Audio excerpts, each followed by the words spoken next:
안녕하세요, 김호준입니다.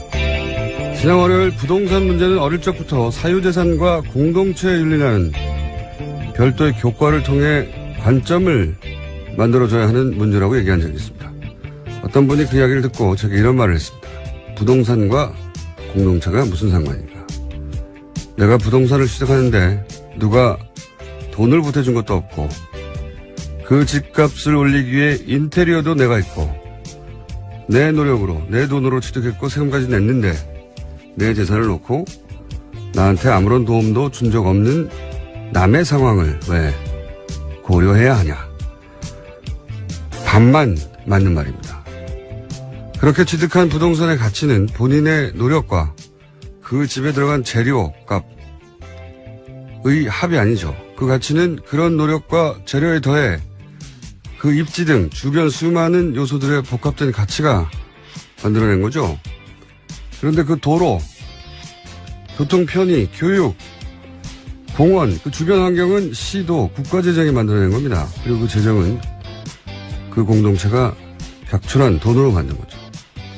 그 부동산의 가치가 사유재산인 건 분명하나 조금만 생각해보면 그게 전부 혼자서는 결코 만들어낼 수 없는 가치인 겁니다. 그래서 부동산은 사유재산의 관점만으로는 풀 수 없다. 사유재산과 공동체적 윤리가 긴장관계 속에서 해법을 찾아야 한다. 그런 이야기죠. 사실 어려운 이야기가 아닙니다. 우리가 그런 걸 배우지 않았을 뿐이죠. 김호준 생각이었습니다.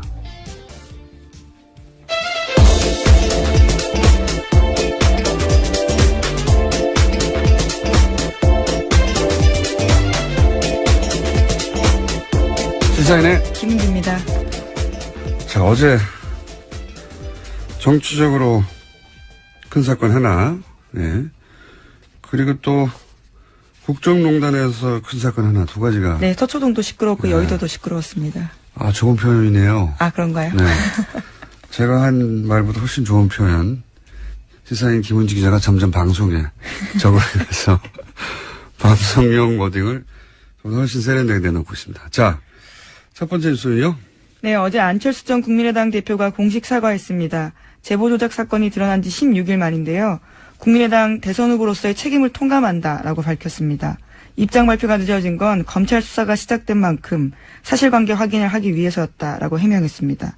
정계 은퇴 가능성을 묻는 질문에는 당을 위해 할 수 있는 일을 깊이 고민하겠다라면서 즉답을 피했습니다.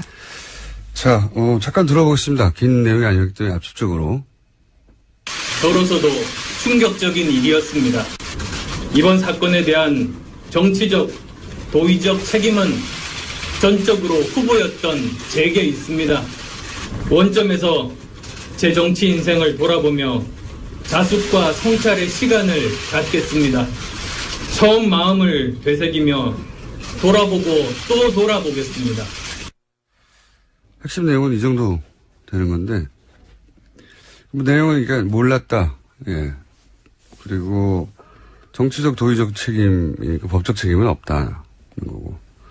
좀 길게 쉬겠다는 얘기. 그리고 마지막으로 정치는 계속 하겠다는 얘기죠. 예. 그렇게 요약될 수 있는데, 보통은 이제 좀 늦어진 입장 표명에 대해서는 보통은, 지금이라도 한 것이 다행이다. 보통 이렇게들 말하는데, 그래서 저는 늦어진 이유가 그 기자회견의 내용에 들어가 있는가 굉장히 궁금했어요. 그러니까 이준서 전 최고가 구속되지 않았더라면, 혹은 그 구속 여부가 바꾼 내용이 있느냐. 그래야지 이유가 나오잖아요. 근데 아무리 봐도 그게 없어요. 그러니까 구속이 됐는데 안 됐더라면, 혹은 구속됐기 때문에 바뀔 만한 내용이 있는가. 그러면 구속영장과는 무관하게 바뀔 내용이 없다는 건 사건 초기에 진작에 했어야 했던 내용만 있는 거거든요.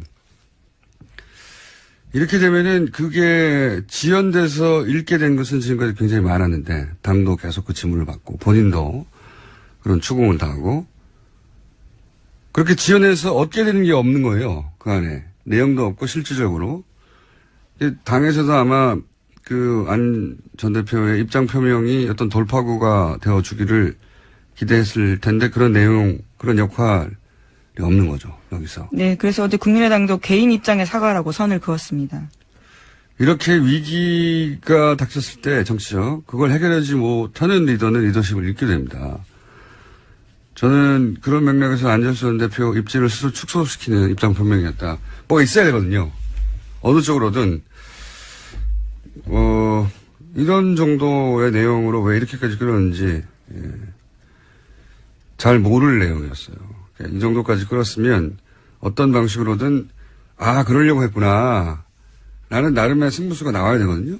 그게 뭐, 정리한테니 그게 아니어도, 그랬구나 하는, 모두가 다 납득하지 않더라도, 어쨌든 저런 방식으로 이 국면을 돌파하려고 하는 거구나 하는 게 보여져야 되는데, 그게 없으면, 그 리더를 바라보고 같이 따라갈 수가 없잖아요. 그래서 제 생각에는 그 입장 표명은 입지를 굉장히 축소시키는 입장 표명이었고, 다시 정치 전면에 서는데 시간이 꽤 걸리겠다. 생각보다 많이 걸리겠다. 그런 생각을 들게 하는 기자회견이었습니다. 예. 제 점수는 낮습니다, 아주. 예. 자, 이게 돌파구가 되는 뭔가 포인트가 있었었는데 그게 너무 없었다. 국민의당 반응은, 그러니까 이게 개인 입장의 사과라고 선을 그은 이유 중에 하나가 그게 없었던 거죠. 같이 보조를 맞춰서 돌파를 할 수 있는 내용이 없었으니까.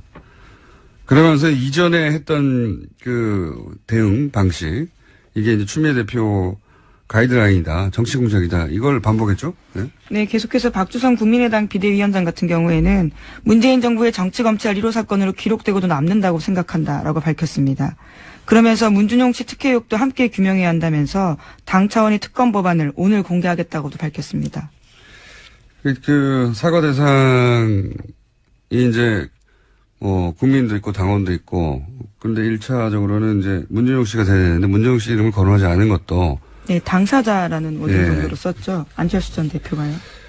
그걸 그렇게만 표현하고 만 것도 대단히 어정쩡한 거거든요. 아예 빼거나, 아니면 직접, 왜냐하면 공격할 때는 다 이름을 썼잖아요. 예.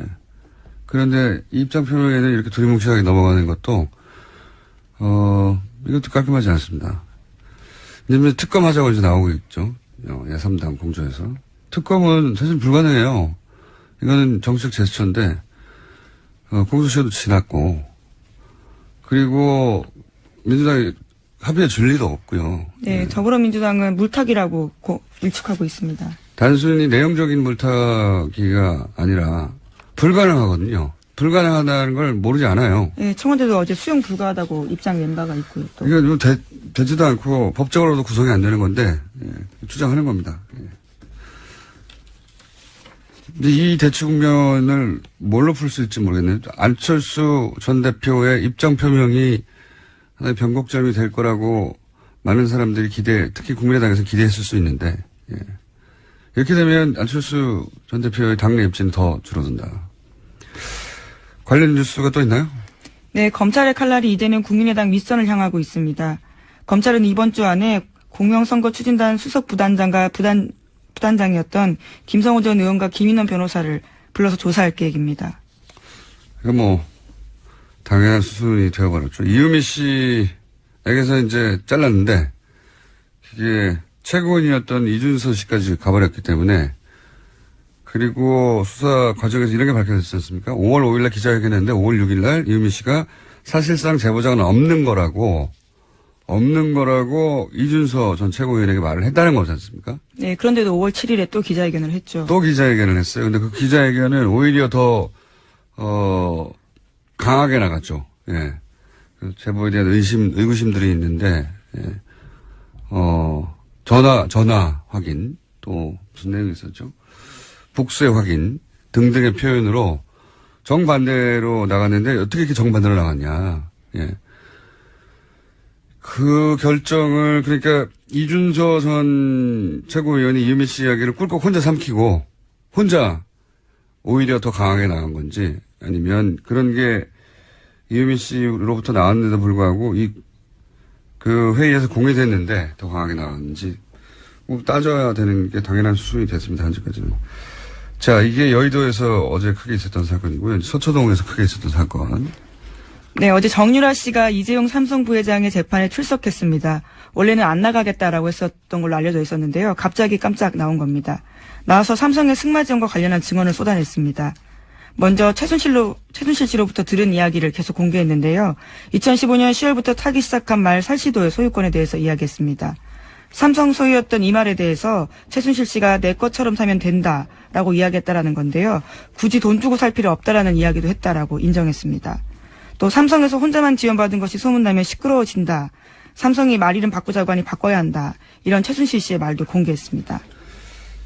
그러니까 이게 최순실 씨 그리고 삼성 이재용 부회장 박근혜 전 대통령이 일관되게 부인했던 것들 여기서 정유라 씨에서는 다 부인된 거예요. 예. 그 말도 네 거야 돈 주고 살 필요가 뭐 있어 네 거야라고. 그리고 삼성에서 혼자만 지원받는다는 사실을 최순실 씨도 알고 정유라 씨도 알고 있었던 것이고. 예. 그리고 여기서 이제 말 스탁은 삼성은 모른다고 했죠. 네, 일관된 입장입니다. 예. 최순실 씨가 혼자 몰래 거죠. 주도했다는 건데 이 정유라 씨의 증언에 따르자면 이게 이제 삼성이 이 제안을 하고 주도했다는 그리고 말 바꾸기 전날 삼성과 최순실 씨가 따로 만났다는 것도 얘기가 들어있어서 전면적인 삼성 입장을 뒤집는 거죠. 네, 수혜 당사자가 거기에 대해서 사실이 아니다라고 이야기한 겁니다. 그리고 뭐 녹취 파일도 있다고 얘기도 했고, 그죠? 네, 증거 삼성 변호인단이 공격하니까요. 자기에게는 전화통화 녹음 파일도 있다라고 제출할 수 있다고도 이야기했습니다. 그러면서 그런 얘기가 나왔지 않습니까? 그 정유라 씨에서 작년 9월 그러니까 국정농단이 시작하는 초기죠, 초기. 네, 한겨레가 첫 보도를 9월 20일에 했거든요. 네. 그리고 말 관련된 보도가 9월 23일에 나왔습니다. 경향신문을 통해서요. 거의 첫 말과 관련된 보도는 경향신문을 통해서 많이 나왔는데 거의 첫 보도입니다, 이게. 첫 번째인데 그러니까 정유라 씨에게 말을 지원한 거 아니냐는 의혹이 등장을 한 첫 시기인데 이제 정유라 씨 얘기로는 그 보도 있기 전에 네, 이미 그 전이라는 거죠. 네, 전에 삼성에서 앞으로 시끄러질 것 같으니까 말을 바꾸라는 얘기를 최순실 씨에게 삼성이 했다는 거잖아요, 삼성이. 네, 그 이야기를 자기가 또 들었다라는 거고요. 그리고 또 이제 그 이후에 이제 본격적인 말 세탁, 말 중개상을 통해 가지고 삼성 말을 주고 더 비싼 말을 최순실 씨가 돈을 내지 않고 가져가고. 근데 그때 발생한 차액, 그걸 누가 내느냐? 그거를 엿볼 수 있는 새로운 사실이 나왔어요. 정유라 씨에 의하면 말 중개상한테 들었다는 얘기죠. 말 중개상이 삼성에서 차액을 받아야 하는데 안 준다고 지금 불만을 토로했다는 거 아닙니까? 네, 그 중개상 같은 경우에는요. 삼성에서 돈 필요한데 왜 안 주냐라는 이야기를 자기가 직접 들었다고 이야기했습니다. 그러니까요. 말 교환의 차액을 이전까지 특검에 주장했던 것은 그 차액을 최순실 씨가 주고 그 차액만 주고 말을 가져갔다는 게 특검의 파악 내용이었어요. 그런데 정유라 씨의 지금 주장은 말 중개상은 그 돈을 삼성으로부터 받는 것으로 알고 있었다는 거죠. 그러니까 차액도 최순실 씨가 내는 게 아니었다는 새로운 사실이 이게 사실이라면 정유라 씨에 의해서 주장된 거죠. 당사자에 의해서. 네. 어제 특검이 이렇게 물었습니다. 삼성이 차액을 안 보내줘서 당사자가 짜증낸 적 있느냐라고 물어보니까 안드레아스, 그러니까 승마 코치이자 말 교환했던 사람이 영어로 삼성 needs to pay me, 그러니까 삼성이 내게 돈을 줘야 한다라고 말했던 기억이 난다라고 이야기했습니다. 뭐 이게 나중에 최종적으로 최순실 씨가 자기 주머니에서 돈을 꺼내줬는지 아니면 이 돈조차 돌려서 받아서 줬는지 아니면 삼성이 줬는지 그건 모르겠어요. 모르겠지만 애초 말이 되기로는 말 중개상 말이 두 번 나오네요. 예, 앞에 말은 이야기가 되기로는 말 중개상은 그 차액도 삼성으로부터 받는 걸로 알고 있었다는 거죠. 예. 처음 나온 내용입니다. 그리고 재밌는 것은 말을 바꾸기 전에 자신의 승마 코치죠. 예.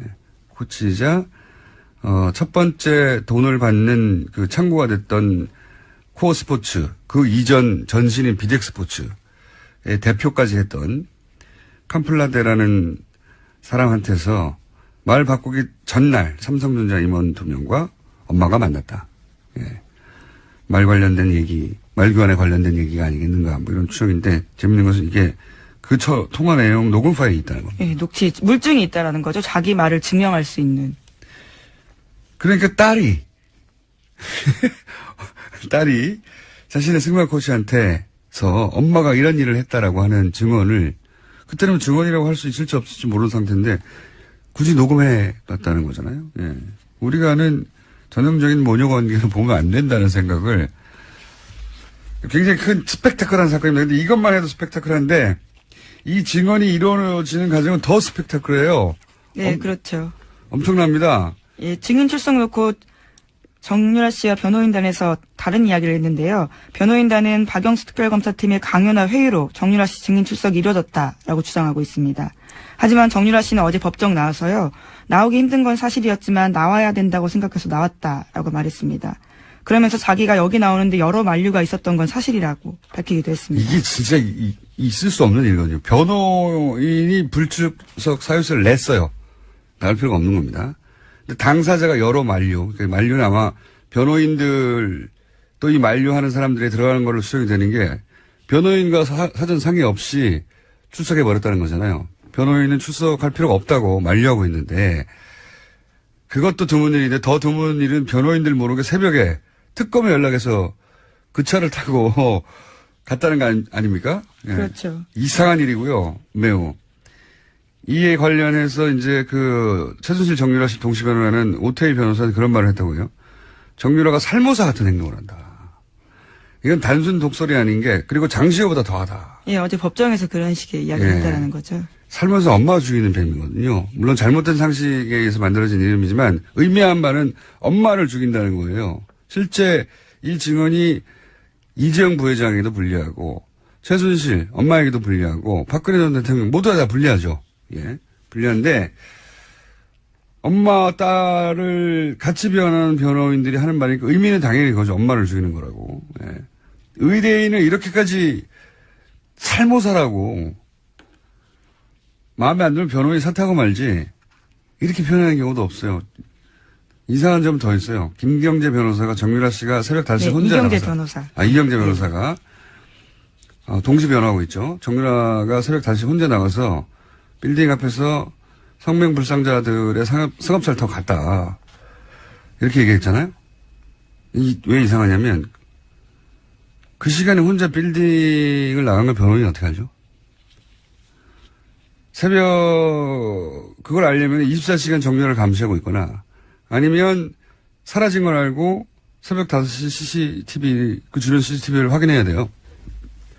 변호사가 할 수 있는 게 아니잖아요. 저는 이렇게 사라졌다는 걸 아는 것도 이상하고요. 예, 이상한 점이 되게 많아요.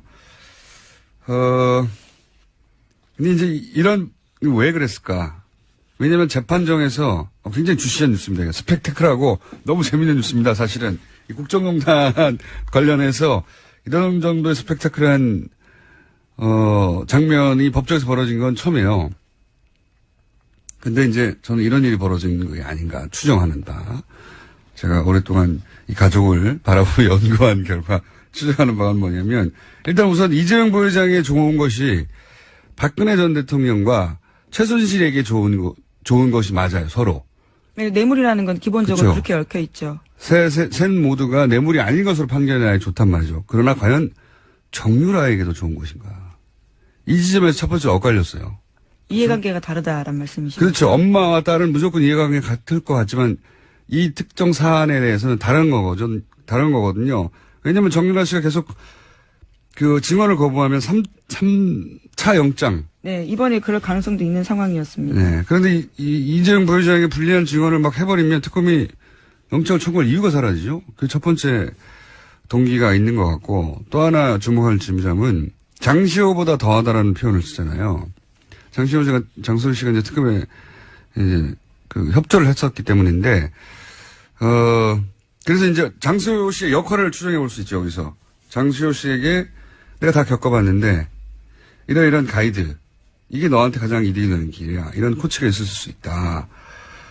그리고 세 번째 포인트는 제가 보기에 이게 굉장히 중요한 포인트인데, 입증할 수는 없어요. 입증할 수는 없는데 저는 강력히 의심합니다. 장시호 씨 협조가 처음 등장했을 때 제가 했던 말 중에 하나가 뭐냐면 전통적인 가족의 관계 속에서는 바라보지 말고 항상 돈의 관점을 여기 추가해서 바라봐야 된다.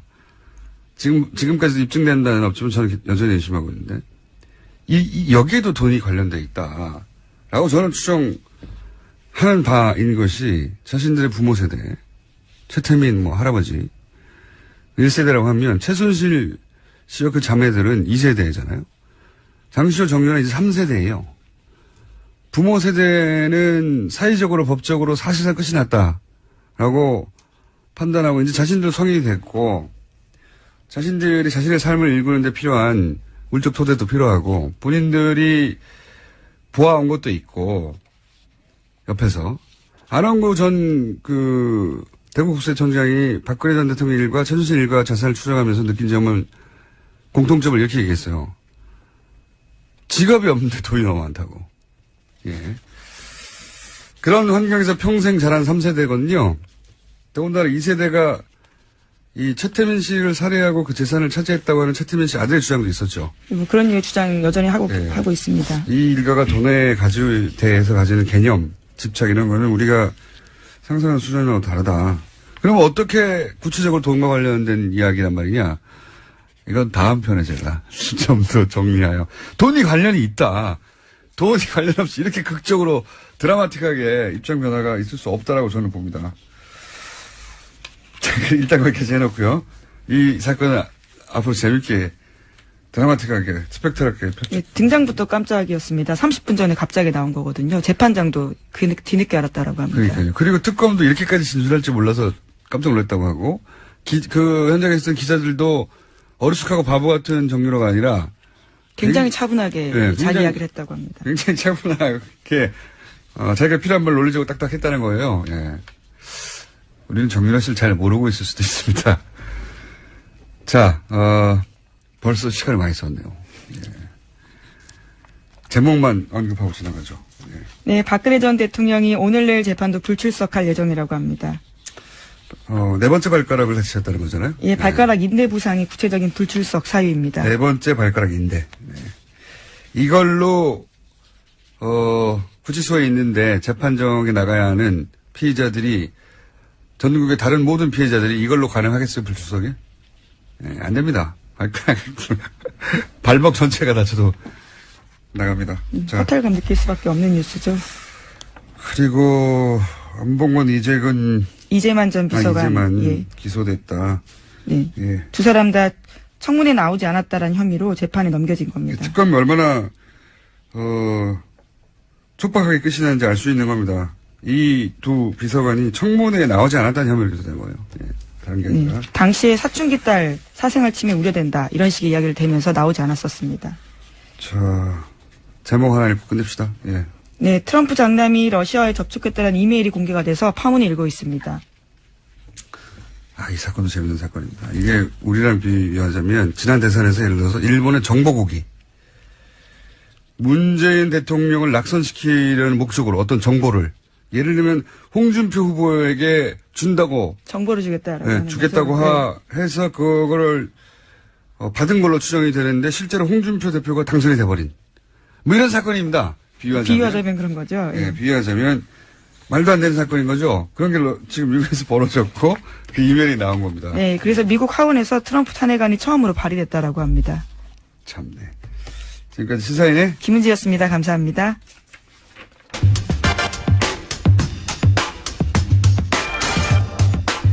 자, 굉장히 오랜만에 방송에 나오시는 분입니다. 그리고 아마도 많은 분들이, 많은 기자들이 인터뷰나 방송 섭외를 했을 텐데 그동안 전혀 등장하지 않았던 장재원 의원이 나오셨습니다. 안녕하십니까. 안녕하십니까. 반갑습니다. 장재원 의원이 왜 또 안 나오는 사람 불러가지고 그러세요? 저희가 인터뷰를 좀 굉장히 오랫동안 해왔습니다. 네. 해왔는데 최근에 이제 자유한국당에 대해서 혁신이라는 이름으로 극우화가 되고 있는 것 같다. 이런 발언을 하시면서 홍준표 대표와 설전을 보이고 계시고 그래서 다시 한번 저희가 섭외 요청을 했는데, 조건을 한 가지로 달고 나오셨어요. 뭐냐면, 좋다. 첫 인터뷰는 뉴스공장에 나가겠는데, 세타령만은, 아니, 노래는 틀지 마세요.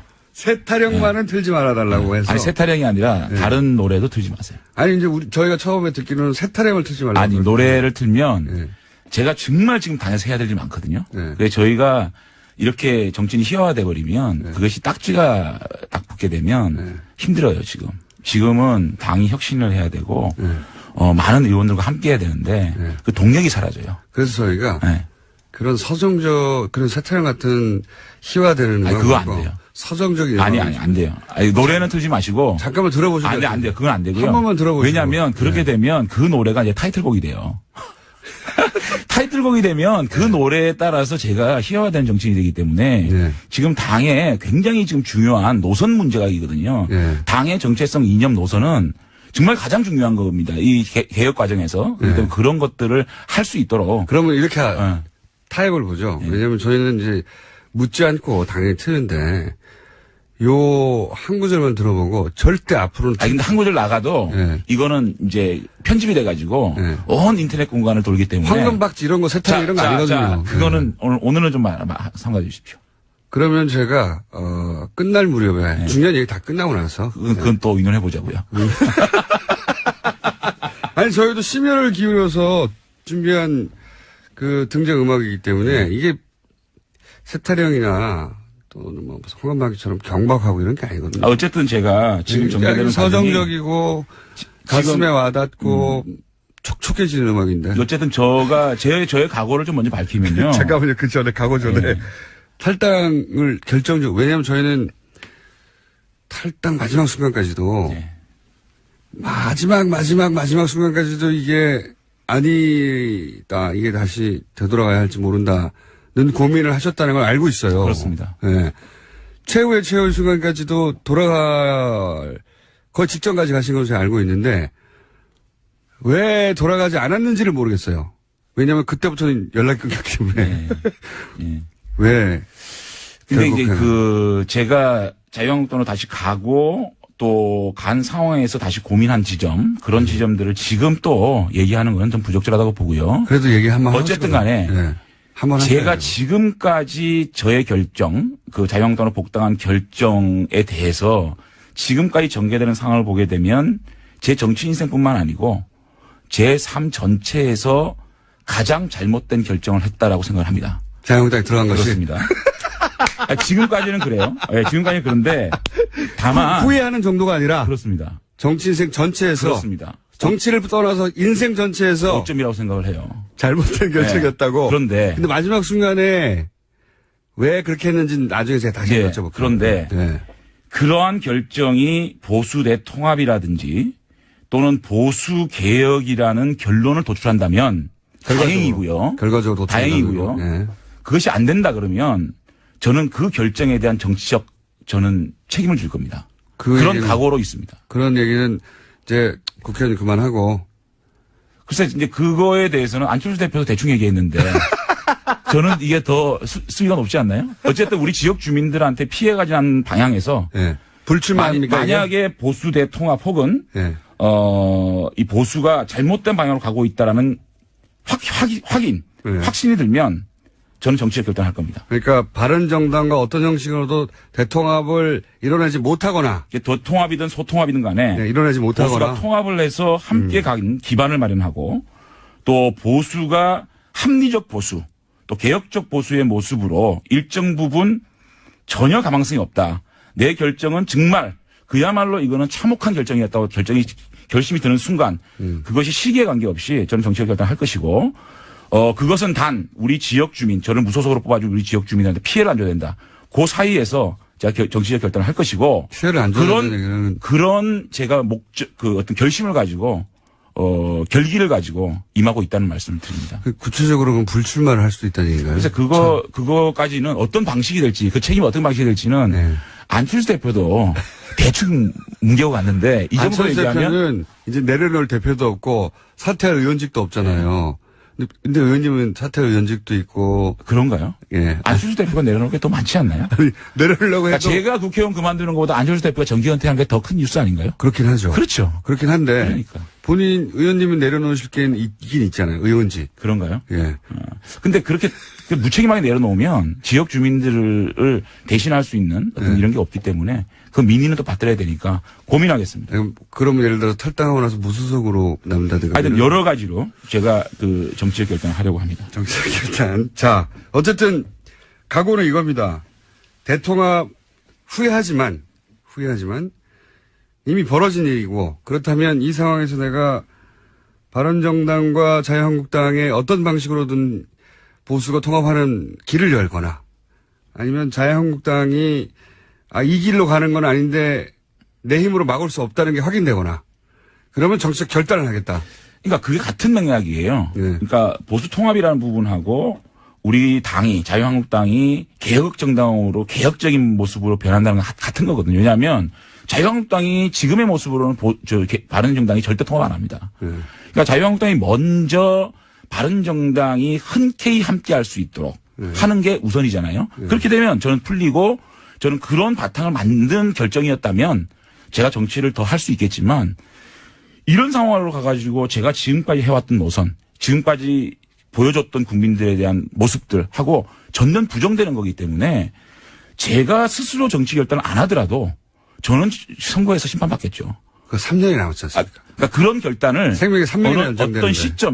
어떤 시점에 확인이 된다 스스로. 어떻게 확인을 하죠? 그러니까 그거는 확인이 되겠죠. 지방선거를 지나고 지방을 지나고 전혀 당이 변하지가 않고 또 보수가 지리멸렬해져 가지고 괴멸될 시점이 오면 그거는 일부 정치인들 책임 있는 정치인들이 책임을 지고 자리를 비워야 새로운 분들로 수혈이 되는 것이고 그 수혈 속에서 다시 태어날 수 있는 거 아니겠습니까? 그런 작지만 그런 책임을 지겠다는 각오가 없이는 이 문제는 해결이 안 된다고 생각합니다. 자, 그러면 말씀을 정리해 보면 적어도 지방선거를 전후하여 국민들이 보기에 자유한국당이 변했구나. 혹은 바른정당과 자유한국당 일부가 됐던 전체가 됐던 다시 합칠 만한 토대를 내가 마련했다. 이게 확인이 되지 않는다면 그 시점쯤에는 내가 어떤 정책 결단을 할 것이다. 시점에 대해서는 아직까지 말씀을 드릴 수가 없고요.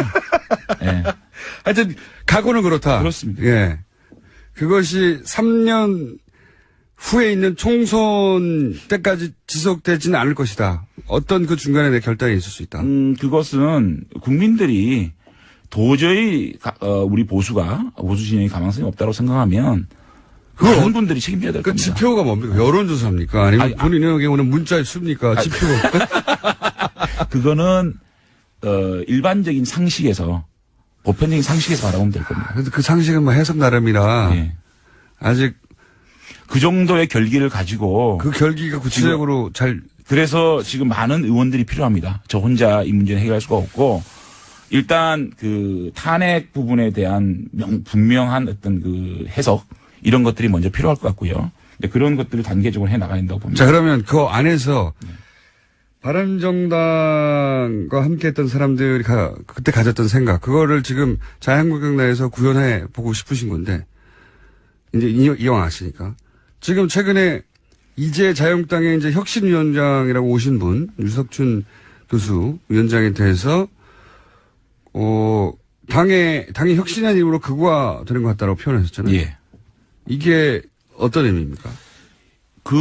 제가 그 페이스북에 그걸 올렸을 때 홍준표 대표께서 이 극우의 개념을 다시 한번 보고 비판하라 이렇게 말씀하셨잖아요. 네. 그러면서 어저께 대변인 논평 나온 거 보니까 극우의 개념을 말씀하시더라고요. 네. 뭐 이탈리아의 무솔리니 예. 또 파시즘, 네. 극단적인 인종주의, 폭력 이런 얘기 하시는데 일반적인 우리가 극우라 그러면 네. 우측에 있는 분들 중에서 가장 우측에 있는 분을 일반적으로 극우라 그러잖아요. 일반론으로 가게 되면. 그럼 현대사회에서 폭력이 있을 수가 있나요? 감옥에 가야죠. 그렇기 때문에 노선이 가장 오른쪽에 있는 사람을 극우라 보면 그게 전체주의고 국가주의고 안보 측면에서 좀 강한 강경 노선, 강한 일변도 이런 것들 이런 분들을 극우라 그러잖아요.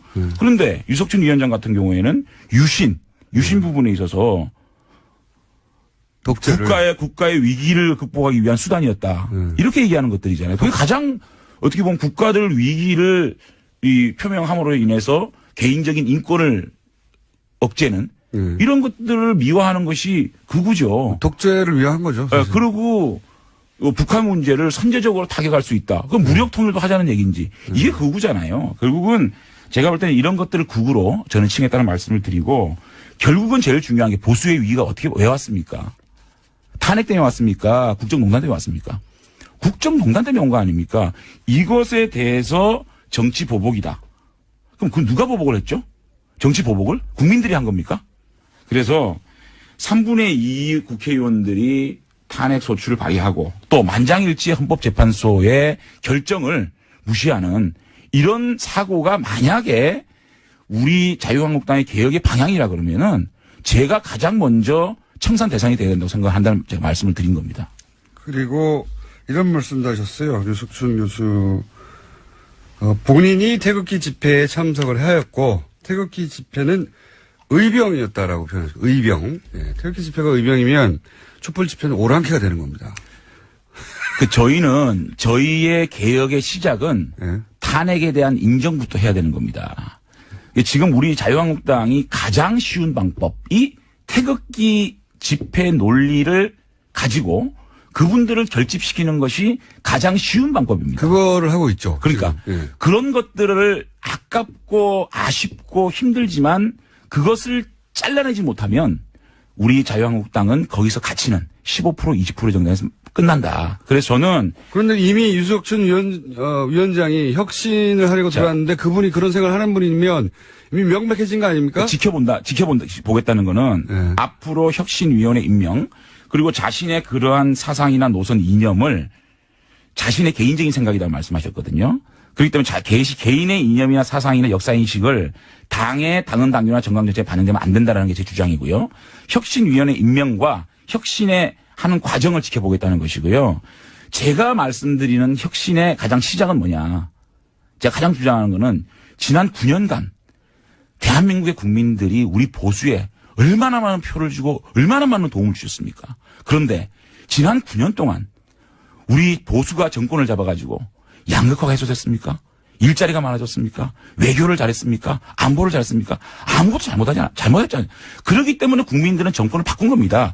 이 민심을 철저하게 9년간 우리가 정책적으로, 정치적으로 또 권력을 운영하는 데 있어서 뭘 잘못했는지 먼저 이것을 백서로 만들어서 국민 앞에 반성하는 것이 먼저다.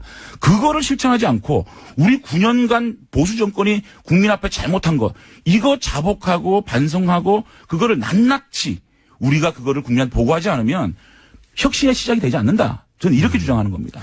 그런데 개인적인 생각이라고 했지만 개인적인 생각과 다른 일을 하라고 어떤 분을 모셔오지는 않잖아요. 다만 이미 시작된 거 아닌가요? 물론 예. 그래서 제가 우려를 표한 거고요. 네. 가장 중요한 게 역사인식, 유신이라든지 대북 문제라든지 이런 걸 바라보는 인식과 또 가장 중요한 탄핵. 그 문제는 뭐냐면 지금까지 우리 보수정당이 산업화 보수가 있었고요. 그다음 민주화 보수가 있었잖아요. 그런데 지금 산업화 보수는 보수보다는 민주화 보수가 그동안 한나라당, 새누리당 이끌어온 건 사실이거든요. YS의 어떤 정신을 좀 많이 이어받은 부분인데 지금 다시 산업화 보수로 회귀하려고 하는 모습인 겁니다. 박정희 시대로. 예. 이런 것들을 우리가 어떻게 규정할 것이냐는 부분하고 최근에 있었던 탄핵 이것이 보수의 계매를 가지고 오는 또 국정농단이 보수의 계매를 가지고 오는 가장 터닝 포인트인데 이것을 어떻게 규정할 것이냐. 요것이 가장 중요한 포인트거든요. 자, 위원장이 이렇게 임명된 거에 대해서 제가 강한 입장 표명을 했습니다. 자, 그럼 앞으로 혁신위원들이 어떻게 구성될 것이냐, 또 혁신위가 어떻게 구성될 것이냐, 그런 것들을 어떤 결정을 할 것이냐. 의원총회에서 얘기하고 만약에 유신에 대한 역사적인 판단, 또 이 국정농단에 대한 판단을 당이 잘못 판단한다 그러면은 그거는 노선 투쟁을 할 수밖에 없는 상황 아니겠습니까? 혹시 이렇게 강하게 부딪혀가지고 출당 당하시려는 계획 아니에요, 혹시? 글쎄요, 그게 이제 그렇게 되면 결국은 청산 대상이 되겠죠. 그러니까. 예. 나를 청산시킬 사람이 왔다. 이렇게 해서 출당 당해야 되겠다. 그런 다음에 바른정당이 나를 주석하라. 이런 혹시 계획이 아니신가? 그러니까 첫째는 저는 이제 보수 혁신의 이제 그 단계를 첫째는 예. 우리가 반성 백서 9년간의 우리 보수 정권이 잘못했던 거 반성 백서를 내서 국민 앞에 보고를 드려야 되고요. 두 번째는 당내 혁신. 당내 혁신은 당무감사를 통해서 인적 청산. 세 번째는 보수 대통합. 네 번째 우리가 이제 할 수 있는 일이 여당에 대한 감시. 사실은 지금은요, 우리가 문재인 정권을 아무리 얘기를 해도 너나 잘해라 그러거든요. 메신저로서의 신뢰가 떨어진 겁니다. 메신저로서의 신뢰를 먼저 확보하는 것이 먼저고 그 다음에 정권을 견제하고 비판할 수 있는 힘이 생기잖아요. 지금 현실적인 힘은 있어요. 백성이 넘기 때문에. 그 힘이 107석이라는 힘보다 너무 작은 힘인 거예요. 그거를 동력을 확보하기 위해서는 우리가 9년간의 반성과 당내 혁신이 먼저 돼야 그다음에 보수 통합을 해가지고 기반을 마련해야 문재인 정권을 감시를 하죠. 문재인 정권이 잘못된 부분을 감시하지 못하는 야당이 필요 없지 않습니까? 그런 것들을 하기 위한 단계, 저는 이렇게 제시를 하는 겁니다. 그러니까 이게 미필적 고의한 출당을 다 하시려는 어떤 치밀한 계획하에 지금 출당은 다 해봤자 제가 어디 가겠습니까? 그냥 낭인되는 거죠. 그럼 장재현 의원님과 비슷한 문제의식을 가진 분들이 당내에 있습니까? 저는 많다고 봅니다. 결국은 탄핵이라는 부분을. 많다고 본다는 것은 짐작이시잖아요. 그 표현은. 아, 그렇죠. 직접- 이번에 유석준 위원장이 임명되고 난 이후에 많은 분들을 만났고 또 많은 분들과 통화를 했고 많은 분과 교감을 했습니다. 만약에 탄핵 부분에 대해서 규정이 정치 보복이었다는 규정이 되어진다면 이미 말은 그렇게 나왔는데요. 아니요. 그거는 개인적인 의견이겠다고 규정을 했기 때문에 네. 된다면 지금 5, 60명에 달하는 자유한국당의 탄핵 찬성파들이 있습니다. 네. 이분들과 그룹핑이 되겠죠. 그분들과 바른정당이 합쳐질 수도 있다. 아니 그렇게는 보기 힘들고요. 어쨌든 보수 대통합을 해야 된다. 그렇기 때문에 그러한 국정농단에 대한 우리의 반성을 기반으로 하고 또 그런 역사인식들을 바로 잡아가는 과정이 필요하다. 그런 것들이 제가 노선 투쟁이라고 알겠습니다. 생각합니다. 노선 투쟁을 하시겠다는 의지가 충만하고 그게 정말 명백히 실패한다는 게 확인되면 나는 이제 책임을 지겠다 정치요. 그런 말씀이신데 그럼 노선 투쟁을 같이 할 사람 새도 있어야 되고 예. 그런데 지금 홍준표 대표는 당대표가 됐음에도 이 정우택 원내대표 이쪽 노선 당대표가 됐는데도 이쪽이 밀리는 듯한 양상이에요. 저는 홍준표 혼자서, 대표께서 예. 그 탈당하기 전날 심야 회동에서 예. 3가지 말씀하셨어요. 첫째는 자신이 하고자 하는 정부는 박근혜 정부의 2기가 아니다. 홍준표 정부다. 두 번째는 바른정당의 선수들이 다 있다. 여러분들이 와서 도와주면 보수 정권을 만들 수가 있겠다. 세 번째는 여러분들이 하고자 하는 보수개혁 나랑 함께하자. 이런 3가지 말씀하셨거든요. 그 부분에 대해서 홍준표 대표님께 어떤 뜻이었는지 다시 한번 여쭤볼 생각입니다. 홍준표 대표하고 어떤 의미에서 같은 편이 될 수도 있는 상황 아닙니까? 그렇게 하면 편하죠. 예. 저희 그런데 입장에서는 사실은 홍준표 대표께서 당 어떤 그 내부의 지지 세력이 없는 상황에서 저희들이 함께 한다 그러면 정말 그 편한 길을 갈 수 그런 있겠죠. 제안을 안 하고 있었어요, 홍준표 대표한테? 근데 그런 것들이 지금 어떤 의미가 있을까? 뭐 그래도 지금 혼자 하는 것보다 당대표하고 손을 잡는 게 낫지 않습니까? 그래서 예. 대표님께 지금 제가 독대를 한번 신청을 할 생각입니다. 아, 이 방송을 통해서 하시는 겁니까, 지금? 아니 제가 여러 요소로 말씀을 드리고 있습니다. 같은 당에 있는데 뭐, 그냥 쭉 들어가서 만나면 되는 거 아니에요? 그렇겠죠. 예. 그러니까, 그걸 결심까지 하실 일은 아니, 아니에요. 결심은 아니고요. 어쨌든 제가 한번 터놓고 네. 말씀드릴 기회를 가지려고 합니다. 나오신 김에 이제 앞으로 저희 방송에 자주 나와서 욕 문자도 많이 받으시고 그러면 좋겠고요. 바른정당에 남아있는 분들에게 혹시 하고 싶은 얘기는 없으세요? 일단은 그렇게 황영철 선배한테 제가 여러 번 말씀을 드렸어요. 내가 형님하고 같이 돌아가지 못해서 미안하고 또 형님이 외롭게 돌아가는 데 대해서 참 가슴이 아프다라는 말씀을 드렸고 어쨌든 제가 바른정당과 함께 할 수 있는 그런 마중물 역할을 제가 하겠습니다. 형님은 거기서 그때 왜 못 돌아가신 거예요? 거의 돌아가실 뻔 했잖아요. 예. 결정적으로 가족입니까? 동지들입니까? 환경입니까? 뭡니까? 카테고리가? 결정적으로 못 돌아가. 제가 사실은 이제 탈당 기자회견하고 한 밤에 네. 문자를 받았어요. 문자를 받았는데 고등학생인지 의원님을 정말 좋아했는데 실망이다, 뭐 그런 거. 실망이다. 뭐 그런 여러 가지 문자를 받고 영철이한테 전화를 했어요. 황영철 선배한테. 형님, 우리는 아니지 않느냐. 우리가 이렇게 국민들한테 실망을 드리고 어떻게 정치를 하겠냐. 나도 그렇게 생각한다. 내일 자기는 기자회견 하겠다. 그래 놓고 본인은 왜 다시 갔냐고요. 아니 그래서 이제 그거는 제가 좀 이따 말씀을 드릴게요. 언제요? 예, 제가 다음 주에요? 또 나오라고요? 예. 아니, 이제 기왕 이 길을 들어섰는데, 예. 제가 보기에는, 기록을 깰 수 있지 않을까, 다시. 김성태 의원이 세웠던 기록이 있는데, 네. 그것만큼은 안 돼도 어쨌든, 지금 막 옵니까? 이게 예상보다 적게 와요. 네. 지금 굉장히 잘하셨다는 거죠. 아, 그래요? 예. 아니, 근데 저는, 제가 정직하게 얘기를 해서, 이렇게 사랑을 받고 있는 정치인인지 몰랐어요. 아, 정말 제가 이거 오바가 아니고요. 저는 사실은 솔직히 말하면 제일 먼저 김성태 선배가 욕을 제일 많이 먹을 줄 알았고, 네. 그 다음에는 권성동 의원인 줄 알았는데, 네. 실검이 제가 1위더라고요. 네. 그래서 저한테 비난이 제일 많이 쏟아지더라고요. 그래서, 내가. 서정적으로 끝내보겠습니다. 네. 서정적으로. 그러니까 제가, 이렇게 그동안 많은 관심을 받아주셨는데, 제가 이렇게 실망을 드렸구나라는 마음을 가지고, 앞으로 좀 더 결기 있고, 좋은 모습으로 정치를 해야 되겠다, 이 생각을 합니다.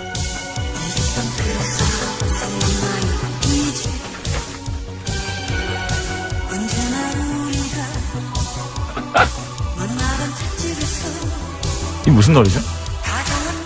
장재현 의원.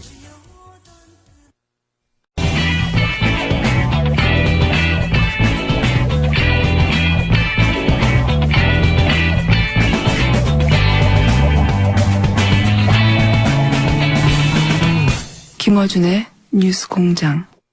전 세계 거의 모든 보도 사진상을 수상했고, 북한에서 찍은 사진들은 작년 타임즈가 역사상 가장 영향력 있는 사진 100장 중에 하나로 선정이 됐으며, 2000년 역사적인 김정일과 올브라이트의 만남, 아주 유명한 사진이죠. 그 사진을 촬영했던 데이비드 구텐펠더 씨를 저희가 스튜디오에 직접 모셨습니다. 안녕하세요. 방금 제가 여러 상을 받았다고 소개했는데, 그런데 퓰리처 상은 7번 후보만 되고 상 못 받았어요. It's very elusive and 참 my mother is 사기가 힘든 상이더라고요. 저희 어머니도 저한테 똑같은 질문을 하셨었습니다. 왜 이런 질문을 드렸냐면, 예를 들어서 보도사진상 중에 가장 큰 상 중에 하나인 월드 프레스 포토 어워드 8번이나 받았거든요. 퓰리처도 7번이나 후보가 됐어요. 그러나 퓰리처는 못 받았다. Well, I'm not sure. I guess 잘은 모르겠습니다. 그런데 어떤 프로젝트나 그 해를 내가 올해는 상을 받아야지 이런 마음으로 한다라는 것은 질 떨어지는 사진을 찍을 수 있는 가장 확실한 방법 중에 하나인 것 같습니다. 또 연말이 됐을 때 7번씩이나 떨어지고 나면 올해도 또 신부가 아니라 들러리야 이런 생각을 하게 되긴 하죠. 이렇게 받고 싶다는 거잖아요. I guess so. 아마 네. I mean, the photographs that have won awards like that are 아마도 이런 상을 받게 되면 아이콘이 되면서 사람들의 기억 속에 영원히 자리하게를 답니다. 그래서 이 찍힌 사람들이 이런 상을 통해서 사람들에게 영원히 기억되고 불멸의 삶을 받게 된다는 거, 아마도 그런 것이 때문에 이런 상이 중요하지 않은가 생각은 듭니다. 받고 싶은 것으로 정리됐고요. 자, 그러면 포토 저널리스트가 직업인데, 포토 저널리스트가 어떤 직업인가요? 설명 좀 해주세요. I guess we have a wide variety. 사실 여러 가지 역할을 저희가 할 텐데요. 저는 이제 그 뉴스 사진을 찍는 걸로 저희가 시작을 했습니다. 그래서 뭔가 중요한 이런 그 사건들이 생기면 빨리 달려가서 그 사진을 찍는 거죠. 이렇게 해서 사람들이 무슨 일이 지금 세계에서 일어나고 있구나 이런 거를 갖다가 이런 식으로 이제 그래야 알릴 수가 있으니까요. 그래서 이렇게 여러 가지 분쟁이나 재앙이나 재해가 있는 곳으로 많이 다녔습니다. 중요한 일이었고 저한테도 잘 맞고 누군가는 했어야 하는 일이었고, 그래서 이제 쭉 하다가 지금은 약간 지금 포토 저널리즘을 지금 좀 다르게 제가 접근을 하고 있습니다. 지금은 내셔널 지오그래픽에서 일을 하고 있는데요. 보다 장기적인 관점을 취하고 있죠. 그래서 좀 더 다큐멘터리라고 할까요? 사람들의 인생을 더 깊게, 더 심화해서 좀 더 오랫동안 이렇게 들여다보는 그런 일을 하고 있죠. 그냥 뭔가 분쟁이 났을 때 그 맨 앞에 가서 성급하게 가서 그것을 찍는 것 이상의 지금 일을 하고 있습니다. 제가 알기로는 20여 년간 이제 AP통신의 포토 저널리스트로 활약을 하셨고, 그리고 지금 말씀하신 대로 이제 그런 사건의 현장, 르완다, 콩고, 시에라리온, 이라크, 아프간, 사고 현장도 여러 나라가 있을 수 있는데 보면 굉장히 위험한 분쟁 지역이나 아니면, 중국의 스탄 지진 혹은 일본 쓰나미 재난 지역, 이렇게 위험한 지역 취재를 많이 했는데, 그리고 그게 본인한테 맞는다고 그랬는데, 이런 위험한 지역을 주로 가는 이유가 있나요? I started my career working in Africa because I was a 사실 student. 제가 아프리카를 처음 학생 때 가게 됐습니다. 그때 탄자니아를 갔었고요. 공부하러 이제 학부학생으로 갔다가 아주 사랑에 빠져서 더 오래 머물게 됐었는데요. 그 당시만 해도 그때가 이제 1990년대였는데 굉장히 이런 전쟁이나 분쟁 같은 게 여기저기서 쉴 새 없이 많이 일어나던 때였습니다. 근데 그러다 보니까 내가 사진사가 되고 싶다라는 생각을 했고 뉴스 사진사로서 이게 되게 내가 할 수 있는 가장 중요한 일이다라는 생각을 하게 됐죠. 그래서 제가 진짜 사랑하고 관심이 있던 건 아프리카 대륙이라는 지리적인 지역이었지만 그렇게 하다 보니까 제가 이제 그 AP에서 한밤중에 걸어가서 야 여기 뭐 생겼는데 갈 수 있겠냐 하면은 가는 그렇게 해서 그런 전화를 받는 그런 사람이 된 겁니다. 그래서 제가 지금 젊은 그 뉴스 사진사들한테 말한다라는 게 말을 자주 하는 게요. 이거를 갖다가 네가 되게 일을 잘해서 한 번 하면 아마 또 해달라고 계속 전화가 올 거다. 그러니까 여기에 대해서 좀 조심해라 그런 말을 하기도 합니다. 제가 사실은 바로 그 자리에 있었고요. 그렇게 계속 부탁을 받고 아무도 안 가는 굉장히 위험한 지역에 가라 그러면 잘 가고 갔다가 사진을 갖고 또 잘 살아 들어오고 그러다 보니까 이것이 제 천직이 됐고 제 삶의 목적이 됐고 사람들이 안 가는데 기꺼이 들어가서 그래서 거기에 있는 사람들의 현실과 뉴스를 갖고 오는 그런 일을 쭉 하다 보니까 이렇게 됐습니다. 그래서 저는 그러다 보니까 이게 굉장히 중요한 일이구나 그런 생각을 가지고 계속하게 된 거죠. 근데 이제 이런 분쟁 지역 같은 경우에 이게 이제 법이 미치지 않는 상황이 많고 굉장히 위험하단 말이죠. 그러니까 당연히 두려움을 느낄 거고. 근데 이 두려움은 어떻게 극복하는지 그리고 그렇게 두려웠던 지역에 또다시 들어가는 이유는 뭔지 다시는 여기 오지 말아야지 한 결심한 후에 다시 들어간 적은 없는지 그럴 때 그 이유가 뭐냐 두려움을 어떻게 극복하냐 왜 계속하냐. It's true that every time you go and you have a 물론 갈 때마다 굉장히 공포스러운 경험을 하게 되고 다시는 안 간다라고 맹세를 그 순간은 하게 됩니다. 그런데 또 갈 때마다 거기서 내가 발견하는 이야기, 사회 그리고 또 사람들의 인생에 대해서 좀 더 깊이 연결되고 내가 여기에 책임이 있구나라는 느낌을 더 받게 됩니다. 그래서 어떻게 보면 양쪽 방향으로 다 이렇게 갈등을 느끼게 되는 건데요. 아마 그 좋은 예가 아프가니스탄이 아닐까 합니다. 그러니까 이제 그 9.11 사태 이후 직후에 2001년에 제가 아프가니스탄을 이제 처음 갔었는데 또 가고 하다 보니까 거기서 10년을 제가 보내게 됐습니다. 말은 정말 공포스러운 그런 이제 경험도 많이 했지만요. 또 돌아갈 때마다 내가 지금 이 얘기를 반드시 전달해야 하겠다는 그 나 자신의 결심도 또 더 많아지게 되었습니다.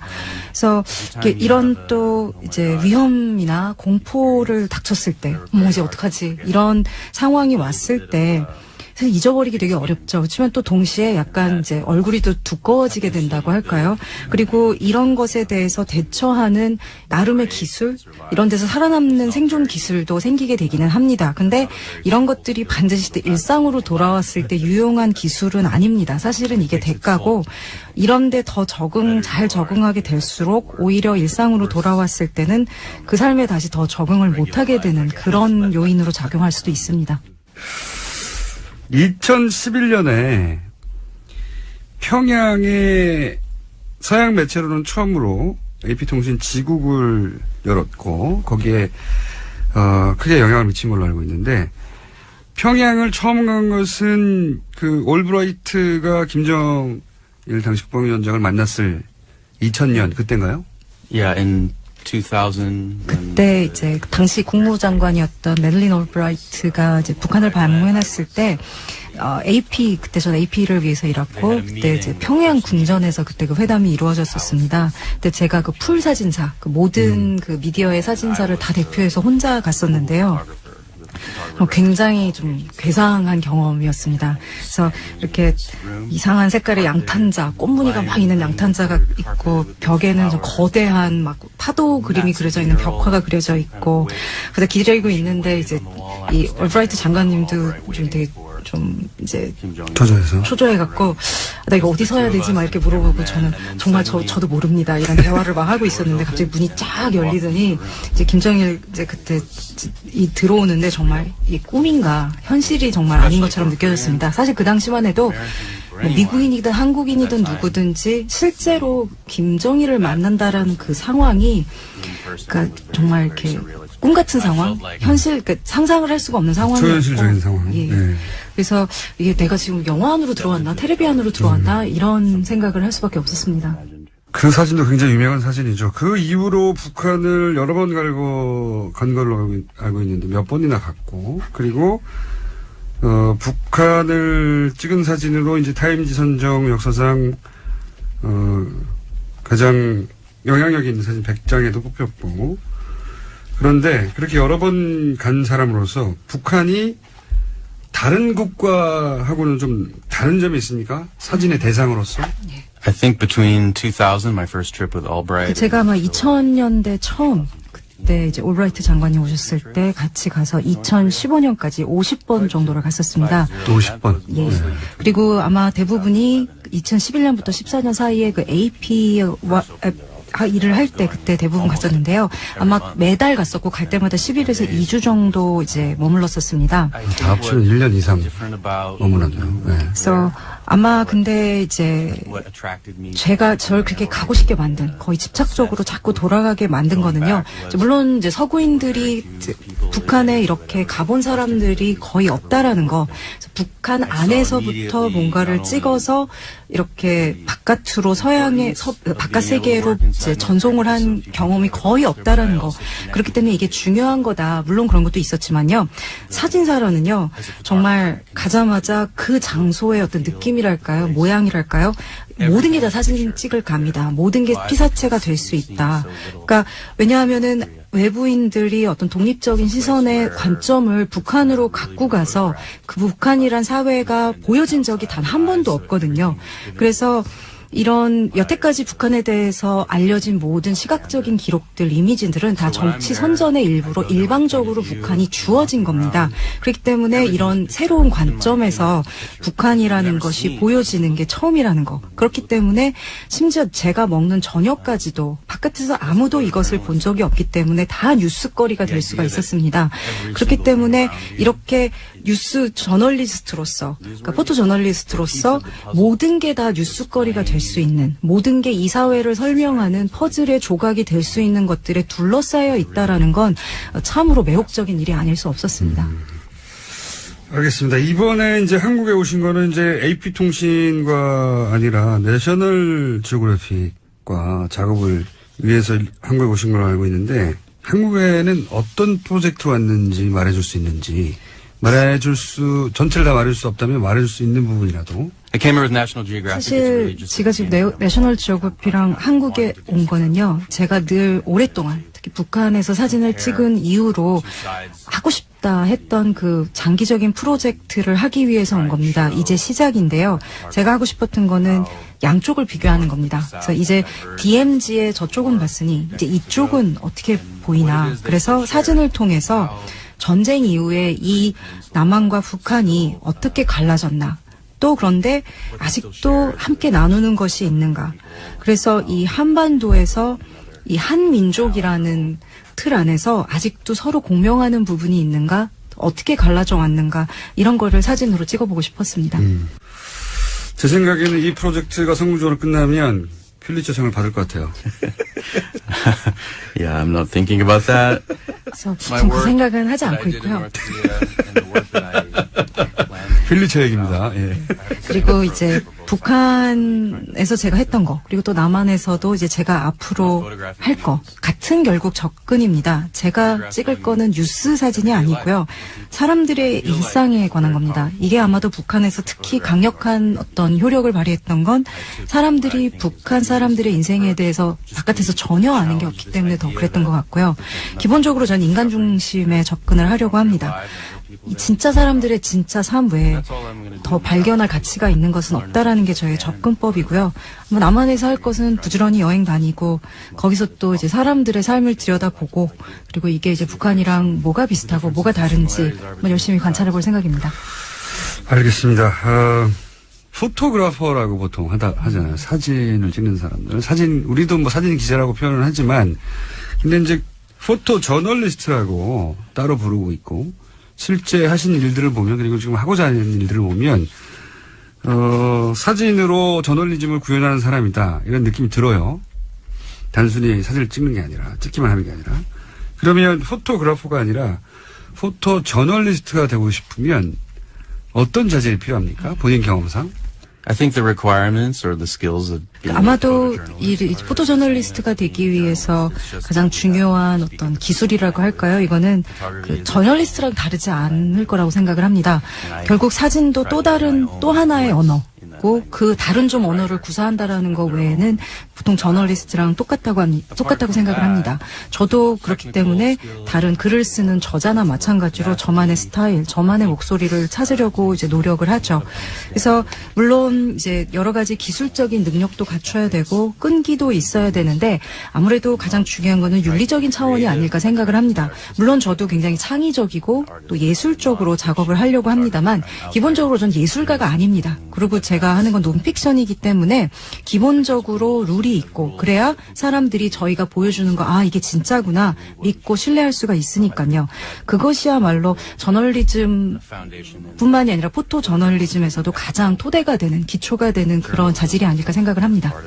그걸 마지막 질문인데 한국이라는 나라가 포토 저널리스트의 입장에서 뭐랄까요? 흥미를 끄는 대목, 지점, 다른 나라와 다른 부분, 그건 뭔가요? For me personally, it was my first time. 사실 제 개인적으로는요. 제가 2000년대 북한만 간 건이 아니라 남한 서울도 왔었습니다. 그때 이제 이산가족 상봉으로 50년 만에 그 가족들이 처음 만나는 그 장면을 보게 됐었는데요. 사실 그때만 해도 한반도에 대해서 거의 잘 아는 것도 없었고 그런 상황이었는데 이렇게 그 50년 만에 가족들이 처음 모였다가 3일이 지나고 나서 다시 또 찢겨지는 이런 장면을 본다라는 거는 굉장히 특별한 경험이었습니다. 근데 제가 본 게 이 80 노모가 이 눈이 잘 안 보여서 이제 50년 만에 처음 본 아들의 얼굴을 기억하려고 이렇게 손으로 더듬는 그 장면을 봤었는데요. 그 장면을 보고 또 이제 북한에 갈 기회가 생기고 이렇게 되면서 이 포토 저널리스트로서 이 스토리에 대해서 내가 뭔가를 계속 따라가고 뭔가를 해야 되겠다라는 그런 집착이 사실은 생기게 됐었습니다. 이 사실 한반도라는 데가 굉장히 독특한 역사와 문화를 가진 데인데 아마도 이렇게 얘기해도 아마 무리는 아닐 거란 생각이 듭니다. 여태까지 세계가 여기에 한반도에 등을 돌리고 대부분 무시를 해왔다라는 게 맞을 겁니다. 아마도 이제 누군가가 외부에서 이것을 보고 관심을 가지고 할 때가 왔고 그것이 중요한 일이 아닐까. 그리고 책임이 이제 처음은 우연이었지만 저한테 왔고 그러다 보니까 제가 여기에 좀 집착을 하게 된 것 같습니다. 자, 잘 들었고요. 오늘은 아직은 이 프로젝트가 준비 단계니까 이 프로젝트의 성공을 빌고 그리고 프로젝트가 진행되어 가면서 또 기회가 되면 저희 스튜디오에 모셔서 어떻게 되어가고 있는지. 왜냐하면 이제 뉴스공장 전속이 되셨기 때문에 다른 데는 나가시면 안 되고요. 예, 큰일 나고. 자, 감사합니다. Thank you very much. 네, 지금까지 세계적인 포토 저널리스트 데이비드 구텐펠더 씨였습니다. 그리고 통역에는 동시통역사 홍희연 씨가 수고해 주셨습니다.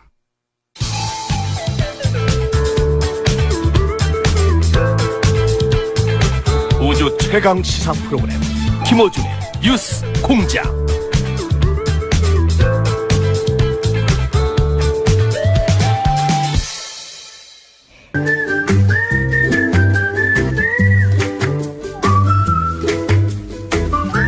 자, 도시건축가 김진애 박사님.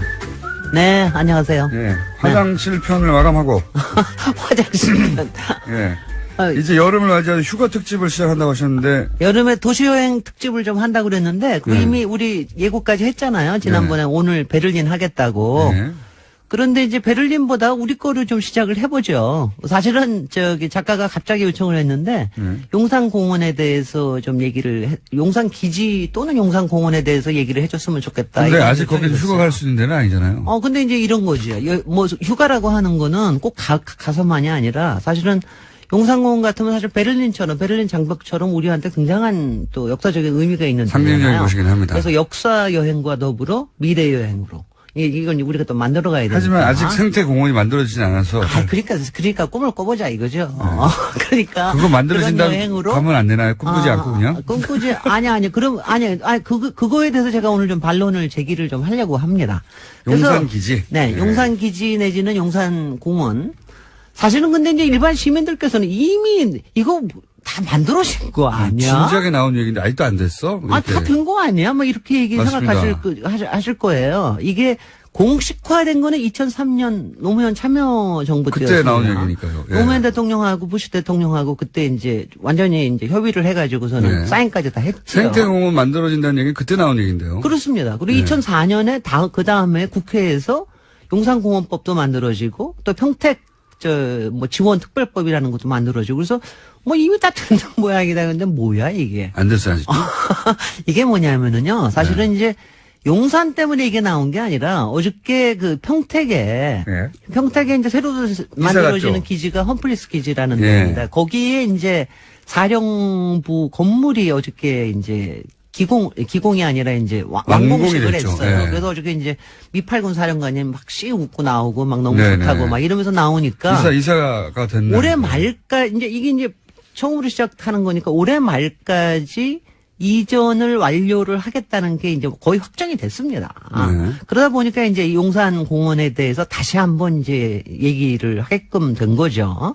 그래서 오늘 얘기가 그러면 나온 겁니다. 2003년에 이야기가 나온 다음에 몇 년간 14년 만입니다. 건물을 14년 지은 건 아닐 테고. 그런 건 아니고요. 왜 이렇게 느릿느릿한 그동안에 거죠? 이제 평택 그 기지에 대해서도 뭐 여러 가지 사건들이 많았어요. 그리고 이제 또 한미 동맹 사이에서도 또 뭐 여러 가지 얘기가 있고 그래서 좀 늦어졌는데 그 이전 자체가 좀 늦어졌는데 워낙이 조건 자체가 용산에 있는 거를 이전을 하고 그러고 난 다음에 용산공원을 만드는 거였기 때문에 늦어졌기 때문에 솔직히는 참 다행이라고 얘기해야 됩니다. 그건 왜 그렇습니까? 어떻게 보면 다행인 게 지난 10년 동안 이명박 정부하고 박근혜 정부 이 여러 가지 너무 이상한 짓을 많이 했거든요. 이게 만약에 그래서 그때 됐으면 개발로 그러니까 이게 정권 교체되고 난 다음에 용산공원이 다시 떠오르는 거에 대해서 저는 마음으로 굉장히 이게 이제 안도를 합니다. 생태공원이 아니라 사실 초기 계획도 그런 게 많이 있었죠. 생태공원이 아니라 온갖 건물들이 들어가가지고. 아니 뭐 꼭 그런 거는 아니고요. 네. 이제 이렇게 얘기를 하죠. 뭐 이제 우리가 누구만 나쁘다고 그렇게만 얘기할 건 아니고 이게 처음에 이게 가능해졌던 건 노태우 정부 때였어요. 1990년에 됐습니다. 그때 공약이었어요. 공약이었습니다. 그래서 저는 사실은 저의 이 프로 생활의 시작도 거의 이 용산공원하고 같이 왜냐하면 이게요. 우리 전문가들한테는 정말 이게 너무너무 매력적인 프로젝트거든요. 이건 도시에 대해서 완전히 다시 생각해 볼 수 있는 도심 건데. 한가운데 이렇게 큰 땅덩어리가 그럼요. 뚱 생겼으니까. 그리고 이제 뭐 땅덩어리가 그렇게 너무 그럼 뭐라고 표현합니까? 아니 역사 여행과 미래 여행을 할 수 있는 네. 이런 기가 막힌 땅덩어리가 기회가 생긴 거죠. 생겼다. 그래서 그리고 그림을 막 그릴 수 있고. 그림도 많이 그렸습니다. 네. 뭐 거기에다 다 주택만 짓자는 사람도 있었고 주택 문제 그것도 심각할 기념관 때 여러 개 짓다는. 기념관 짓겠다는 네. 얘기도. 근데 하여튼 2004년에 이른바 기본 계획에서 그때도 사실 꼭 잘한 것만은 아니에요. 그때 미국에다가 뭐는 주고 뭐는 안 주고 돈은 어떻게 하고 뭐 이런 거를 이제 주로 협정을 하는데 돈 문제에서는 저는 잘한 건지는 잘 모르겠어요. 거의 8조나 우리가 평택 기지 만드는데 줘야 되니까. 그것도 이제 용산공원에서 파른 돈 가지고 하다 보니 그러다 보니까 용산에 주변에 있는 땅들이 있어요. 그거는 용산 기지 안에 포함된 건 아니고 이쪽에 한강대로하고 저쪽에 한남동 쪽으로 있는 데는 뭐 주상복합 이런 거로 팔기로 했어요. 그래서 이미 팔렸어요. 엄청나게 또 비싼 가격으로 팔렸습니다. 그러니까 거기는 높은 게 들어올 거예요. 그러니까 그런 건 참 못마땅한 거죠, 솔직히는. 근데 뭐 돈 문제 때문에 그랬다고 치고 그 다음에 또 못마땅한 게 또 있죠. 그냥 전체가 다 돌아오는 게 아닙니다. 이게 지금 이제 어저께 미 8군이 갔는데 한미 연합사령부는 그대로 있게 됩니다. 이건 뭐 한미 동맹을 상징한다 그러면서 계속 있게 되는데 그것 때문에 여기 헬리콥터 비행장도 그대로 있게 되고요. 아하. 그리고 혹시 그 안에 들어가 보셨어요? 들어본 적 있습니다. 드래곤 호텔이라는 데 가셨을 거예요, 아마. 거기 가서 주로 먹는 게 고기입니다. 스테이키. 스테이크 먹으러 뷔페. 갑니다. 네. 맞습니다. 스테이키를 굉장히 미국식으로 잘 하는 호텔인데, 그 드래곤 호텔은 그대로 거기에 있게 돼요. 미군이 이용할 수 있도록. 너무 화나지 않아요? 저는 그건 그게 왜- 이렇게 화가 나요. 왜 그래요? 그러니까 미군이 그렇게 요청을 한 거랍니다. 그러니까 한미연합사령부가 있고 네. 그 호텔은 이용객도 많고 뭐 등등등 하기 등등해. 때문에 미군이 계속 이용해야 그리고 하니까 아마 아실지 모르지만은 이 미군 기지 저쪽 위쪽에 땅에는 미 대사관이 들어오게끔 이미 결정이 됐습니다. 미 대사관이 글로 이사한다고요? 후암동하고 붙은 쪽에 완전히 큰 땅을 네모나게 딱 미 대사관이 들어가게 돼 있습니다. 그러니까 앞으로도 여러 가지 쓸모가 있겠다 싶어서 그랬는지 뭐 그렇습니다. 그래서 이제 이 지도를 보면은요, 이 용산을 보면은 서울에 그야말로 배꼽 같은데요. 한가운데, 배가 있고 한가운데. 그냥 배가 크고 그다음에 거기 배꼽 근데 꼭 배꼽까지 딱 있는 데가 드래곤 호텔 자리거든요. 근데 그거는 안 없앤다고 그러니까 저도 이제 그때 대신 이제 그 미군뿐만이 아니라 일반에도 개방하는 거 아닙니까 혹시? 그거는 아직 구체적인 건 잘 몰라요. 그러면 그거는 대사관, 드래곤 호텔, 한미 그게 다 사령부 붙어 있지 않습니다. 네. 다 위에 가운데 저 나머지 밑에 공간은 쪽에. 나머지 어떻게 공간은 이제 공원으로 하겠다라고 네, 하는 거를 기념관 이런 거 짓지 않고요? 아니 그런 거는 이제 하겠다고 마음은 이제 정해놨는데 네. 그동안 이명박 정부 때 마스터 플랜을 만들었고요. 네. 그리고 그 다음에 이제 잘 진행이 안 되면서 특히 박근혜 정부 동안에 이상한 짓을 많이 했어요. 어떤? 예, 국토교통부가 뭐냐면은 어떻게 했냐면 그 땅이 크잖아요. 한 70만 엄청 평대니까 크잖아요. 네. 그걸 쪼개가지고 이거는 뭐 문화관광부, 이거는 뭐 아, 맞습니다. 이거는 여성부, 이거는 무슨 경찰청. 그래서 기념관 짓겠다고 막 기념관 7개로 이렇게. 나눠놨어요. 그래서 그때 기념관 빌딩만 다 찾아야 될 정도로. 그래가지고 네. 그때 안 그래도 이제 그 밑에 아실지 모르지만 국립중앙박물관이 길게 옆으로 있거든요. 네. 그러니까 이제 그래가지고 솔직히 전문계에서도 그렇고 역사계에서도 굉장히 많이 반대를 했습니다. 이거 이렇게 쪼개서 하면 어떡하냐. 그러니까 이게 어떤 의미냐 하면은요.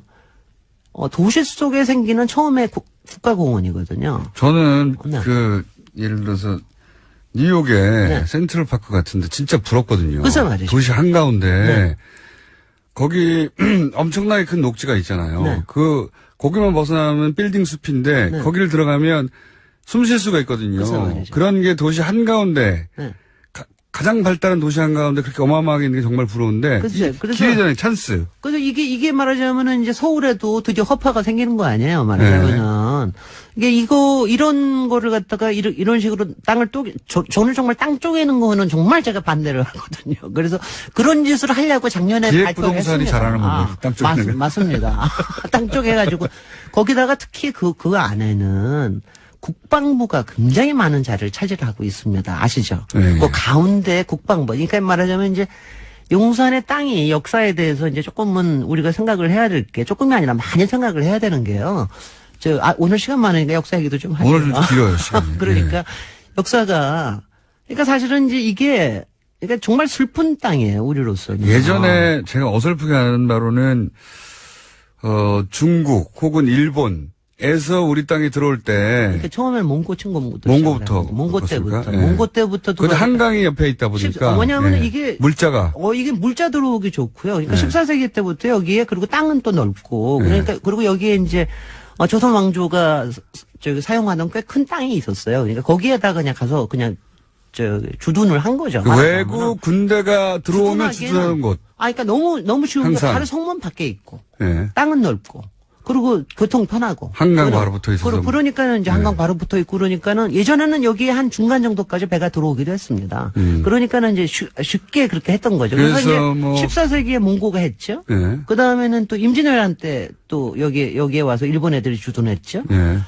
근데 일제시대 때도 근데 여기를 일제시대 때 여기 했죠. 있고, 그다음 미군이 그다음에 거기서 미군이 또 들어오고. 들어왔죠. 근데 이제 제가 이런 거 보면서 제가 이제 정말 가슴 아픈 건 뭐냐면 이게 요 주둔하는 게 우리나라만 지배하기 위해 주둔한 게 아니었어요. 여기가 일종의 병창기지였습니다. 몽골이나 이런 청나라 같은 경우에는 일본 치겠다고 여기다 병창기지 만들었고, 일본 애들은 여기서 태평양 전쟁하겠다 병창기지 만들었고, 미국이 뭐 했는지는 저도 잘 모르겠습니다.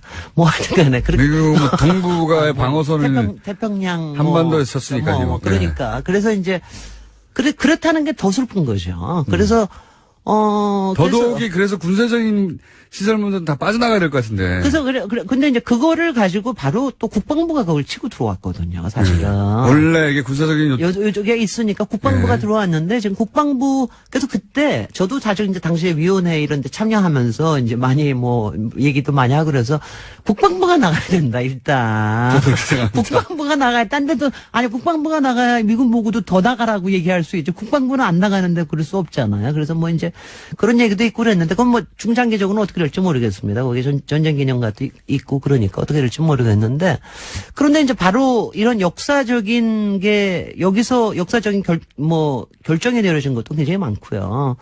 뭐 일례로 들어서는 6.25 전쟁 때 한강 다리 폭파시키려고 하는 결정도 여기서 내려졌다 그러고 그래서 이제 그런 여러 가지 역사적인 게 워낙 커서 그래서 제가 이제 외국 사람들 이제 이렇게 오고 그러면은 다들 놀래죠, 도대체. 니네는 어떻게 도시 한가운데 저 담벼락에 저렇게 있고 저게 남의 나라 땅이 되네. 외국 군대가 거기 주둔하고 그리고 있어. 외국 군대라는 게 이게 뭐냐면 남의 나라거든요. 남의 나라고 거기 우리 마음대로 못 들어가고. 우리를 점령한 곳들이 항상 주둔하는 점령한 군대가 주둔하는 데거든요. 그렇습니다. 그러니까 이제 그게 다시 그러니까 우리한테는 정확하게는 111년 만에 돌아오는 겁니다. 정확하게. 이제 내년부터 저기를 한다라고. 중국의 홍콩 돌아가는 것과 본질적으로 비슷한. 그렇습니다. 거예요. 거의 그리고 저희가 다음 주일에 베를린 할 텐데 베를린 장벽이 무너지는 거하고도 비슷하고요. 그래서 저는 사실은 그 안에 있는 군사적인 시설물들은 다 빼내자. 일단 아니요, 1차적으로는. 아니요. 그럼요. 그러면 좋겠어요. 그게 제일 좋겠는데. 그거는 좋겠는데 이제 그거는 시간적으로 두고 보는 거로 하고요. 네. 제가 이제 몇 가지 생각을 하고 있는 게 있어요. 몇 가지 그래서 오늘 제가 그 얘기를 하고 싶어서. 그걸 어떻게 활용하자? 아니 어떻게 활용하자는. 예. 아니 그게 생태적으로 복원이 되는 거는 굉장히 중요한 거기 때문에 그건 중요합니다. 그러니까 땅 나눠 먹게 하지 말자. 사실은 이제 그 뉴욕시에 있는 센트럴 파크도 거기 200년 역사가 땅 따먹기 방어 역사예요. 맨날 이거 들어놓겠다. 저거 왜 땅이 크니까 뭐라도 조금 들어갈 수 있는 것 그 같잖아. 개발업자들이 얼마나 탐이 나겠어요. 얼마나 탐이 나요. 그러니까 거기다가 무슨 가운데인데. 식당 집어넣겠다, 무슨 호텔 집어넣겠다. 이거 방어하느라고 막 했던 건데 우리도 아마 그래야 될 것 같고요.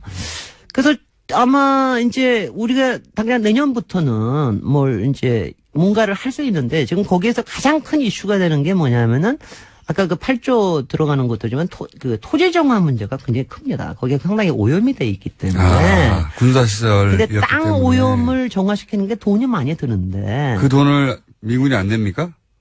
지금 안 내는 걸로 돼 있죠. 아니, 전세 살다가 나가면 원래 복구하고 나가야 되는 거잖아요. 그래서 예. 그 부분이 사실은 이제 굉장히 뜨거운 문제예요. 굉장히 뜨거운 문제라서 그게 근데 이제 우리가 왜 그러냐면 이게 용산 기지뿐만이 아니라 사실은 전국에 굉장히 많은 땅이 있었습니다. 그리고 이제 딴 것들은 가령 부산에 있는 굉장히 큰 미군 기지 하나가 있었어요. 하얄리아. 하얄리아. 그건 서면에 있는 건데 그건 한 13만 번 꽤 커요.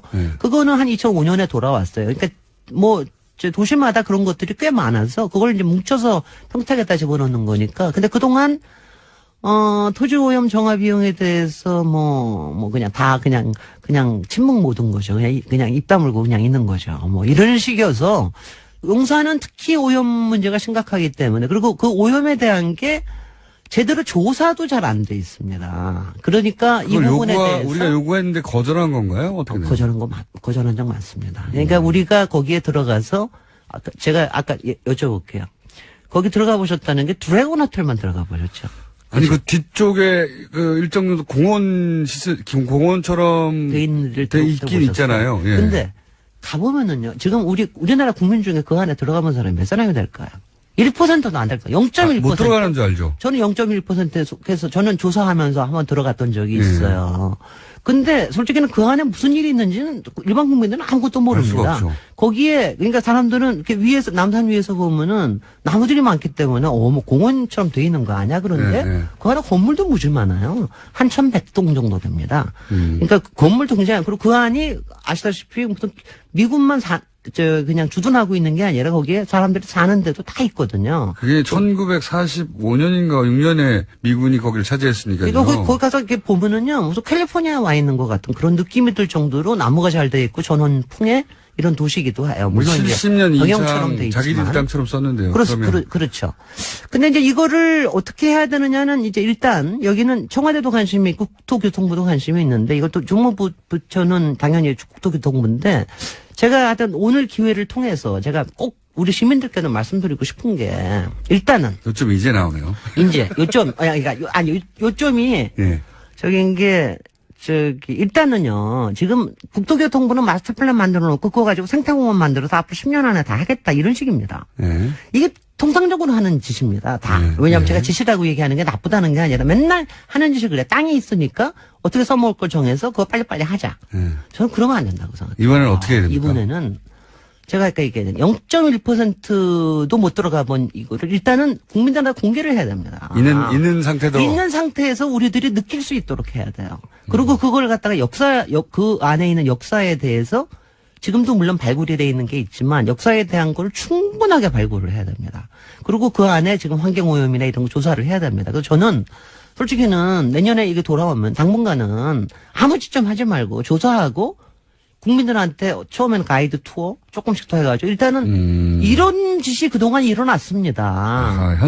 역사의 교육 현장으로 쓰자. 일단은 봐야 됩니다. 우리가. 왜냐하면 하다못해 그 설계한 사람도요. 지금 마스터 플랜이라고 세워서 외국 팀하고 우리나라 팀하고 들어가서 뭐 팀이 있는데 그 사람도 아마 10번 이상 못 들어가 봤을걸요. 그렇게, 왜냐면 땅에 대해서 자기의 땅처럼 느끼고 난 다음에 뭘 해야 되는 게 정상이지. 이걸 갖다가 아직 아무것도 모르는 상태에서 저도 뭐 지도에서 보고 물론 설계할 수 있어요. 근데 그렇게 하지 말자. 이거는 정말 우리의 슬픔과 한과 우리의 그야말로 배꼽 같은 땅이기 때문에 이거를 하는 거를 저는 정말 대통령께도 부탁드리고 싶고 급하게 하지 말자. 그러니까 절대로 이 안에 첫 번째 급하게 하지 말고 그러니까 체험하는 게 굉장히 중요하다. 그리고 기록하고 하는 게 중요하다. 막 부시고 하지 말자. 그러니까 이게 제일 첫 번째로 제가 얘기하고 싶은 거고. 그래서 두 번째. 그럼 와닿습니다. 와닿죠. 아, 고마워요. 제가 일단 가서 그대로 냅두자. 네, 그대로 내버려둬서 일단 최대 많은 사람들 보게 하고. 최대한 많은 사람들이 보게 해야 돼요. 그 다음에 제가 이제 저기 하는 거는 저희도 왜 베를린 장벽 무너질 때 돌 주웠죠. 가서 왜 딱따구리가 그거 가지고서 막 깨고 그랬잖아요. 팔기도 합니다 아직도. 어느 그럼요. 어느 시점이 되면 근데 그 돌이 이제 모릅니다 이제는. 이제 모르면서 가짜도 많아요. 지금 여기에도 벽돌 담으로 해서 다 있는데 어느 시점에는 이제 이거를 부셔야 될 거 아니겠어요. 그거를 좀 근사하게 만들자. 베를린에서 그 돌에 상징성을 부여해서 기념품화하기도 하고 사람들이 가져가기도 하고 팔기도 하고. 우리는 이거 베를린은 장벽이었는데 우리한테는 이게 성이었거든요. 이 성을 무너뜨리는 것뿐만 아니라 그 성을 다시 우리가 이제 구성으로 하려고 하는 이런 상상을 하는 거에 뭐 어떤 액션이 필요하다. 그 액션을 왜 그냥 포크레인 가지고 한 번에 쫙 하지 말고. 허무는데 이틀이면 되겠지만 그렇게 하지 말고. 그렇게 하지 말고. 그 자체를 역사적 의미를 부여해서. 좀 해봅시다.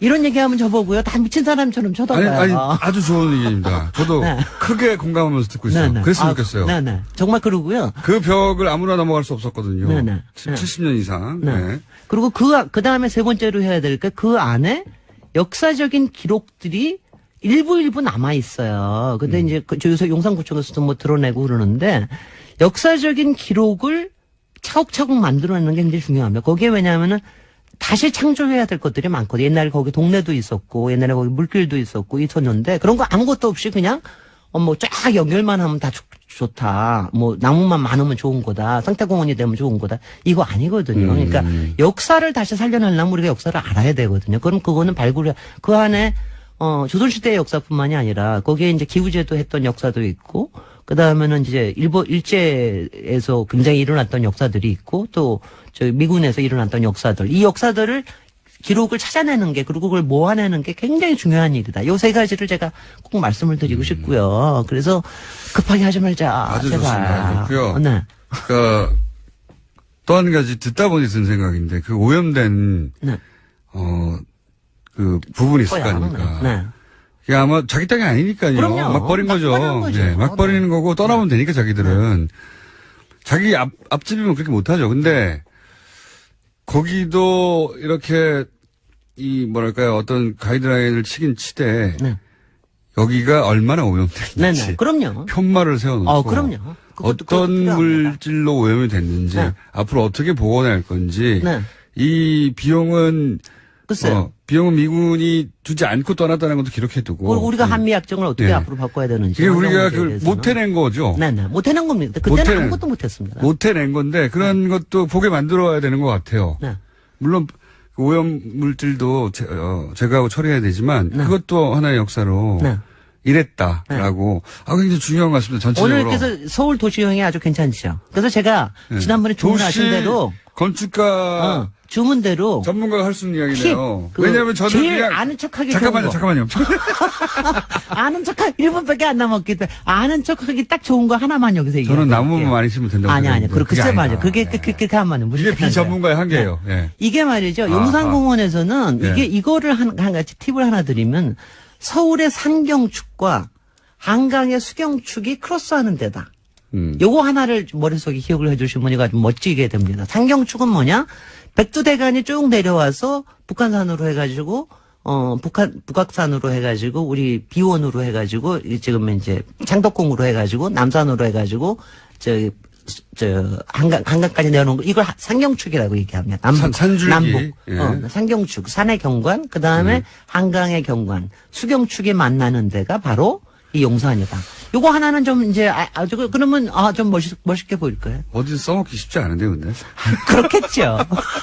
상경축과 수경축이 만나는 용산 우리의 산경이라면 산이 이루는 산세로 이루어진 경관. 경치. 네. 그리고 수경축이라면 물이 이루어지는 그러니까 경치. 동서 수경축과 남북 상경축. 그게 우리나라의 굉장히 특징이거든요. 우리나라 경관에.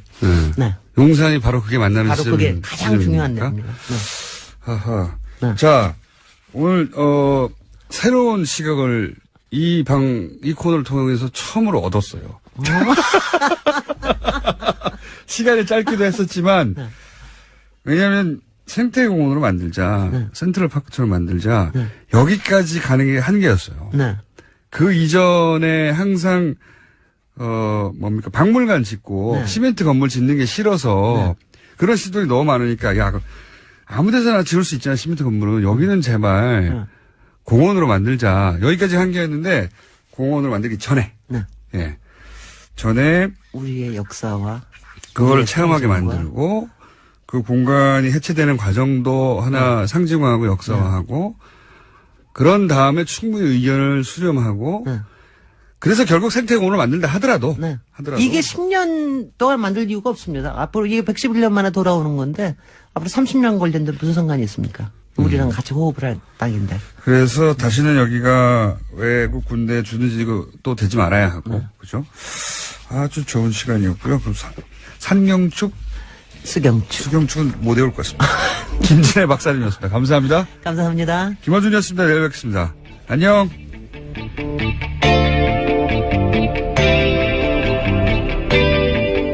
한 것이 다행이다. 보통 이렇게들 말하는데 그래서 저는 늦어진 이유가 그 기자회견의 내용에 들어가 있는가 굉장히 궁금했어요. 그러니까 이준서 전 최고가 구속되지 않았더라면, 혹은 그 구속 여부가 바꾼 내용이 있느냐. 그래야지 이유가 나오잖아요. 근데 아무리 봐도 그게 없어요. 그러니까 구속이 됐는데 안 됐더라면 혹은 구속됐기 때문에 바뀔 만한 내용이 있는가. 그러면 구속영장과는 무관하게 바뀔 내용이 없다는 건 사건 초기에 진작에 했어야 했던 내용만 있는 거거든요. 이렇게 되면은 그게 지연돼서 읽게 된 것은 지금까지 굉장히 많았는데 당도 계속 그 지문을 받고 본인도 그런 추궁을 당하고 그렇게 지연해서 얻게 되는 게 없는 거예요. 그 안에. 내용도 없고 실질적으로. 당에서도 아마 그 안 전 대표의 입장 표명이 어떤 돌파구가 되어주기를 기대했을 텐데 그런 내용, 그런 역할이 없는 거죠. 여기서. 네, 그래서 어제 국민의당도 개인 입장의 사과라고 선을 그었습니다. 이렇게 위기가 닥쳤을 때 정치적 그걸 해결하지 못하는 리더는 리더십을 잃게 됩니다. 저는 그런 맥락에서 안철수 전 대표 입지를 스스로 축소시키는 입장 표명이었다. 뭐가 있어야 되거든요. 어느 쪽으로든 이런 정도의 내용으로 왜 이렇게까지 끌었는지 잘 모를 내용이었어요. 이 정도까지 끌었으면 어떤 방식으로든 그러려고 했구나. 나는 나름의 승부수가 나와야 되거든요. 그게 뭐 정리한 테니 그게 아니어도 그랬구나 하는 모두가 다 납득하지 않더라도 어쨌든 저런 방식으로 이 국면을 돌파하려고 하는 거구나 하는 게 보여져야 되는데 그게 없으면 그 리더를 바라보고 같이 따라갈 수가 없잖아요. 그래서 제 생각에는 그 입장 표명은 입지를 굉장히 축소시키는 입장 표명이었고 다시 정치 전면에 서는데 시간이 꽤 걸리겠다. 생각보다 많이 걸리겠다. 그런 생각을 들게 하는 기자회견이었습니다. 예. 제 점수는 낮습니다. 아주. 예. 자, 이게 돌파구가 되는 뭔가 포인트가 있었었는데 그게 너무 없었다. 국민의당 반응은 그러니까 이게 개인 입장의 사과라고 선을 그은 이유 중에 하나가 그게 없었던 거죠. 같이 보조를 맞춰서 돌파를 할 수 있는 내용이 없었으니까. 그러면서 이전에 했던 그 대응 방식, 이게 이제 추미애 대표 가이드라인이다, 정치 공작이다, 이걸 반복했죠? 네? 네, 계속해서 박주성 국민의당 비대위원장 같은 경우에는 문재인 정부의 정치검찰 1호 사건으로 기록되고도 남는다고 생각한다라고 밝혔습니다. 그러면서 문준용 씨 특혜 의혹도 함께 규명해야 한다면서 당 차원의 특검 법안을 오늘 공개하겠다고도 밝혔습니다.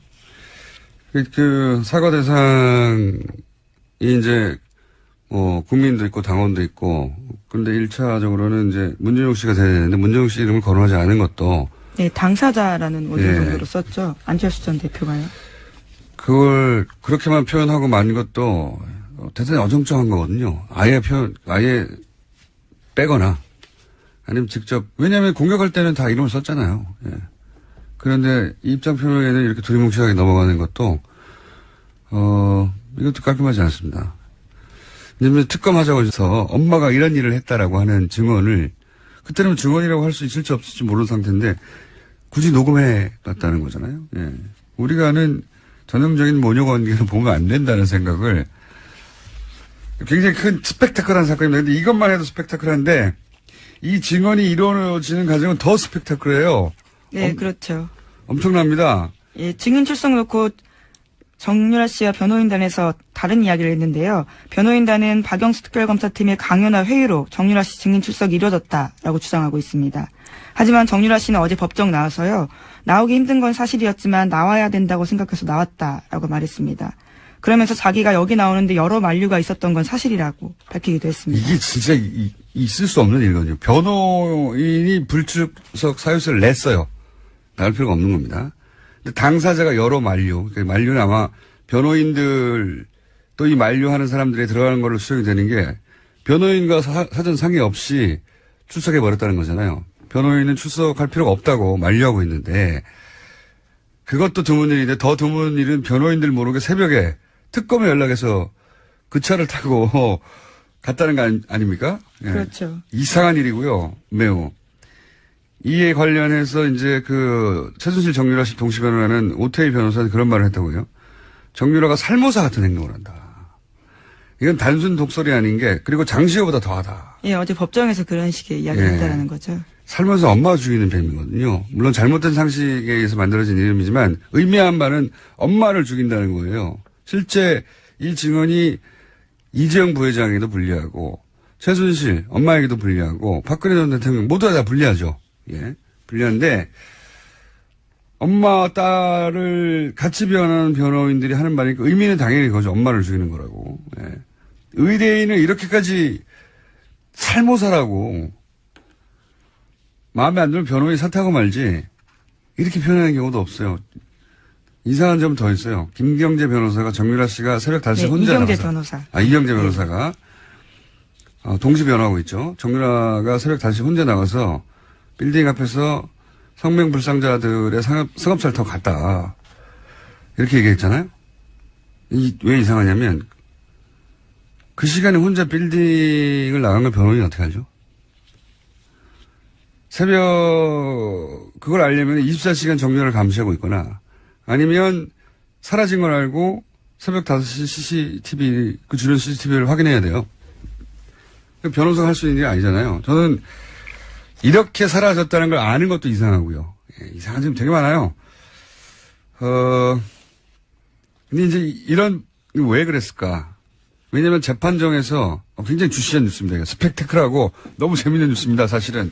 이 국정농단 관련해서 이런 정도의 스펙테클한, 장면이 법정에서 벌어진 건 처음이에요. 근데 이제 저는 이런 일이 벌어진 게 아닌가 추정하는다. 제가 오랫동안 이 가족을 바라보며 연구한 결과 추정하는 바가 뭐냐면, 일단 우선 이재명 부회장에 좋은 것이 박근혜 전 대통령과 최순실에게 좋은 것이 맞아요, 서로. 네, 뇌물이라는 건 기본적으로 그렇죠. 그렇게 얽혀 있죠. 셋 모두가 뇌물이 아닌 것으로 판결해야 좋단 말이죠. 그러나 과연 정유라에게도 좋은 것인가. 이 지점에서 첫 번째로 엇갈렸어요. 이해관계가 다르다란 말씀이시죠. 그렇죠. 엄마와 딸은 무조건 이해관계가 같을 것 같지만 이 특정 사안에 대해서는 다른 거거든요. 왜냐하면 정유라 씨가 계속 가수의 김호준입니다. 지난 월요일 부동산 문제는 어릴 적부터 사유재산과 공동체 윤리라는 별도의 교과를 통해 관점을 만들어줘야 하는 문제라고 얘기한 적이 있습니다. 어떤 분이 그 이야기를 듣고 제게 이런 말을 했습니다. 부동산과 공동체가 무슨 상관인가. 내가 부동산을 시작하는데 누가 돈을 보태준 것도 없고 그 집값을 올리기 위해 인테리어도 내가 했고 내 노력으로 내 돈으로 취득했고 세금까지 냈는데 내 재산을 놓고 나한테 아무런 도움도 준 적 없는 남의 상황을 왜 고려해야 하냐. 반만 맞는 말입니다. 그렇게 취득한 부동산의 가치는 본인의 노력과 그 집에 들어간 재료값의 합이 아니죠. 그 가치는 그런 노력과 재료에 더해 그 입지 등 주변 수많은 요소들의 복합된 가치가 만들어낸 거죠.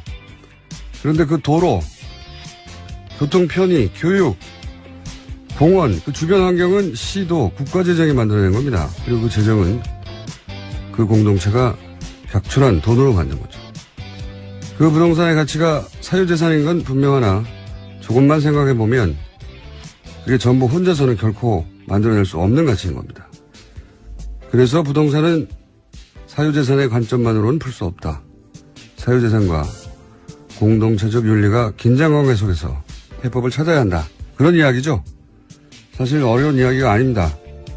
우리가 그런 걸 배우지 않았을 뿐이죠. 김원준 생각이었습니다.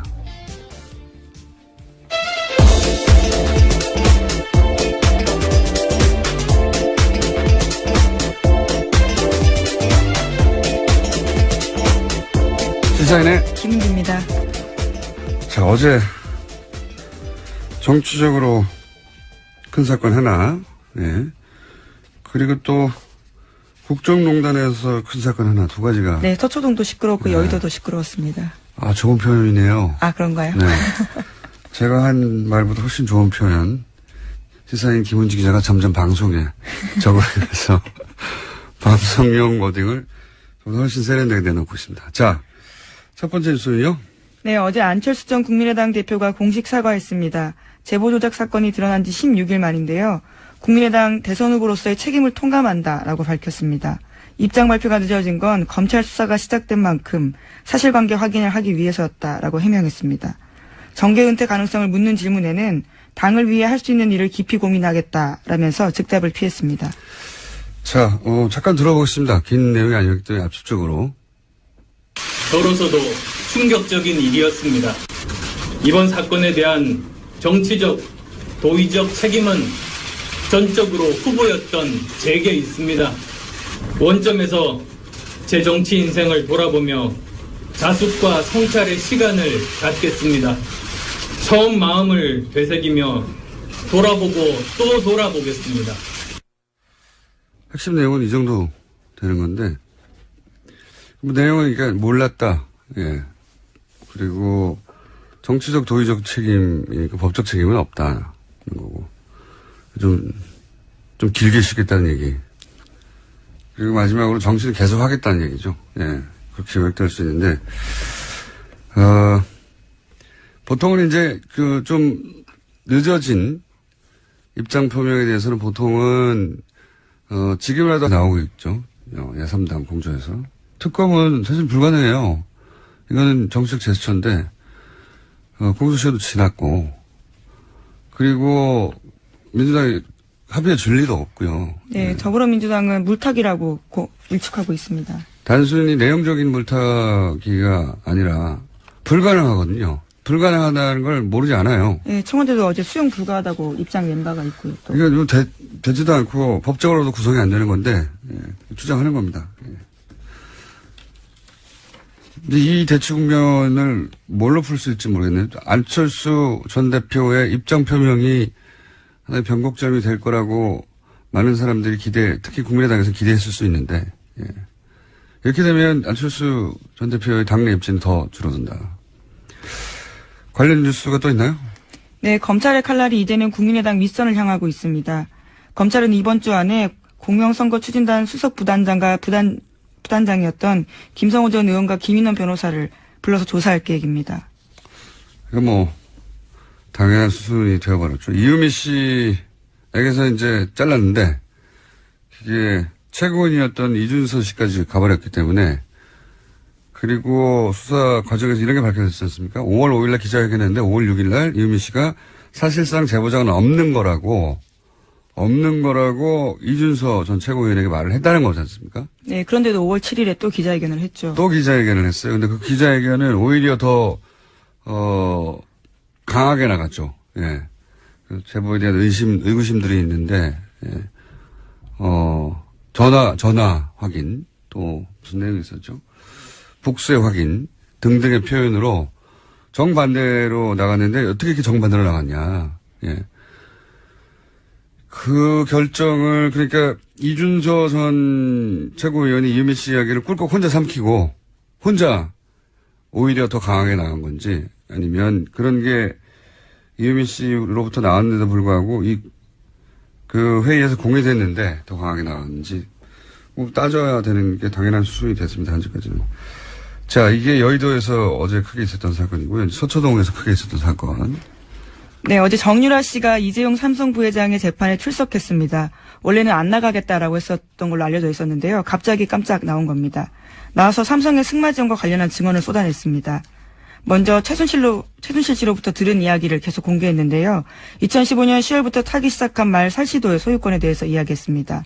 삼성 소유였던 이 말에 대해서 최순실 씨가 내 것처럼 사면 된다라고 이야기했다라는 건데요. 굳이 돈 주고 살 필요 없다라는 이야기도 했다라고 인정했습니다. 또 삼성에서 혼자만 지원받은 것이 소문나면 시끄러워진다.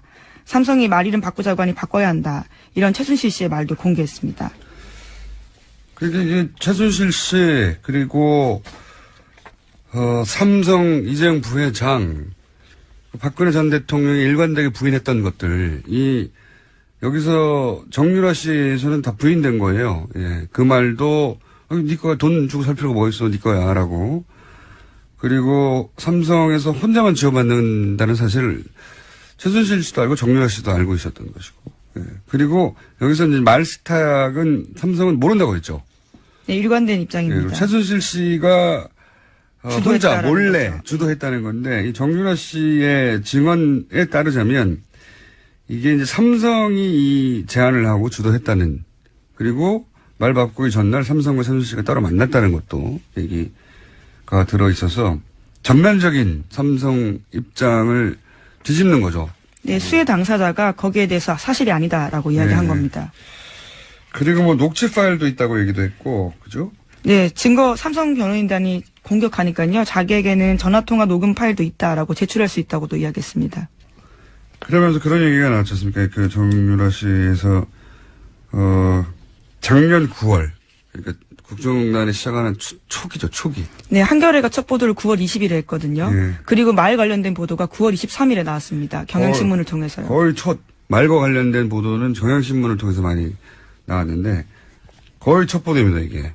첫 번째인데 정유라 씨에게 말을 지원한 거 아니냐는 의혹이 등장을 한 첫 시기인데 정유라 씨 얘기로는 그 보도 있기 전에 네, 이미 그 전이라는 거죠. 네, 전에 삼성에서 앞으로 시끄러질 것 같으니까 말을 바꾸라는 얘기를 최순실 씨에게 삼성이 했다는 거잖아요, 삼성이. 예, 그 이야기를 자기가 또 들었다라는 거고요.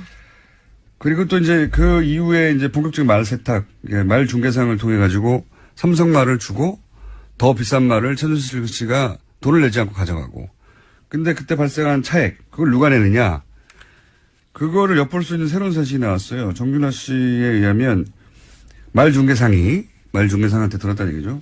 말 중개상이 삼성에서 차액을 받아야 하는데 안 준다고 지금 불만을 토로했다는 거 아닙니까? 네, 그 중개상 같은 경우에는요.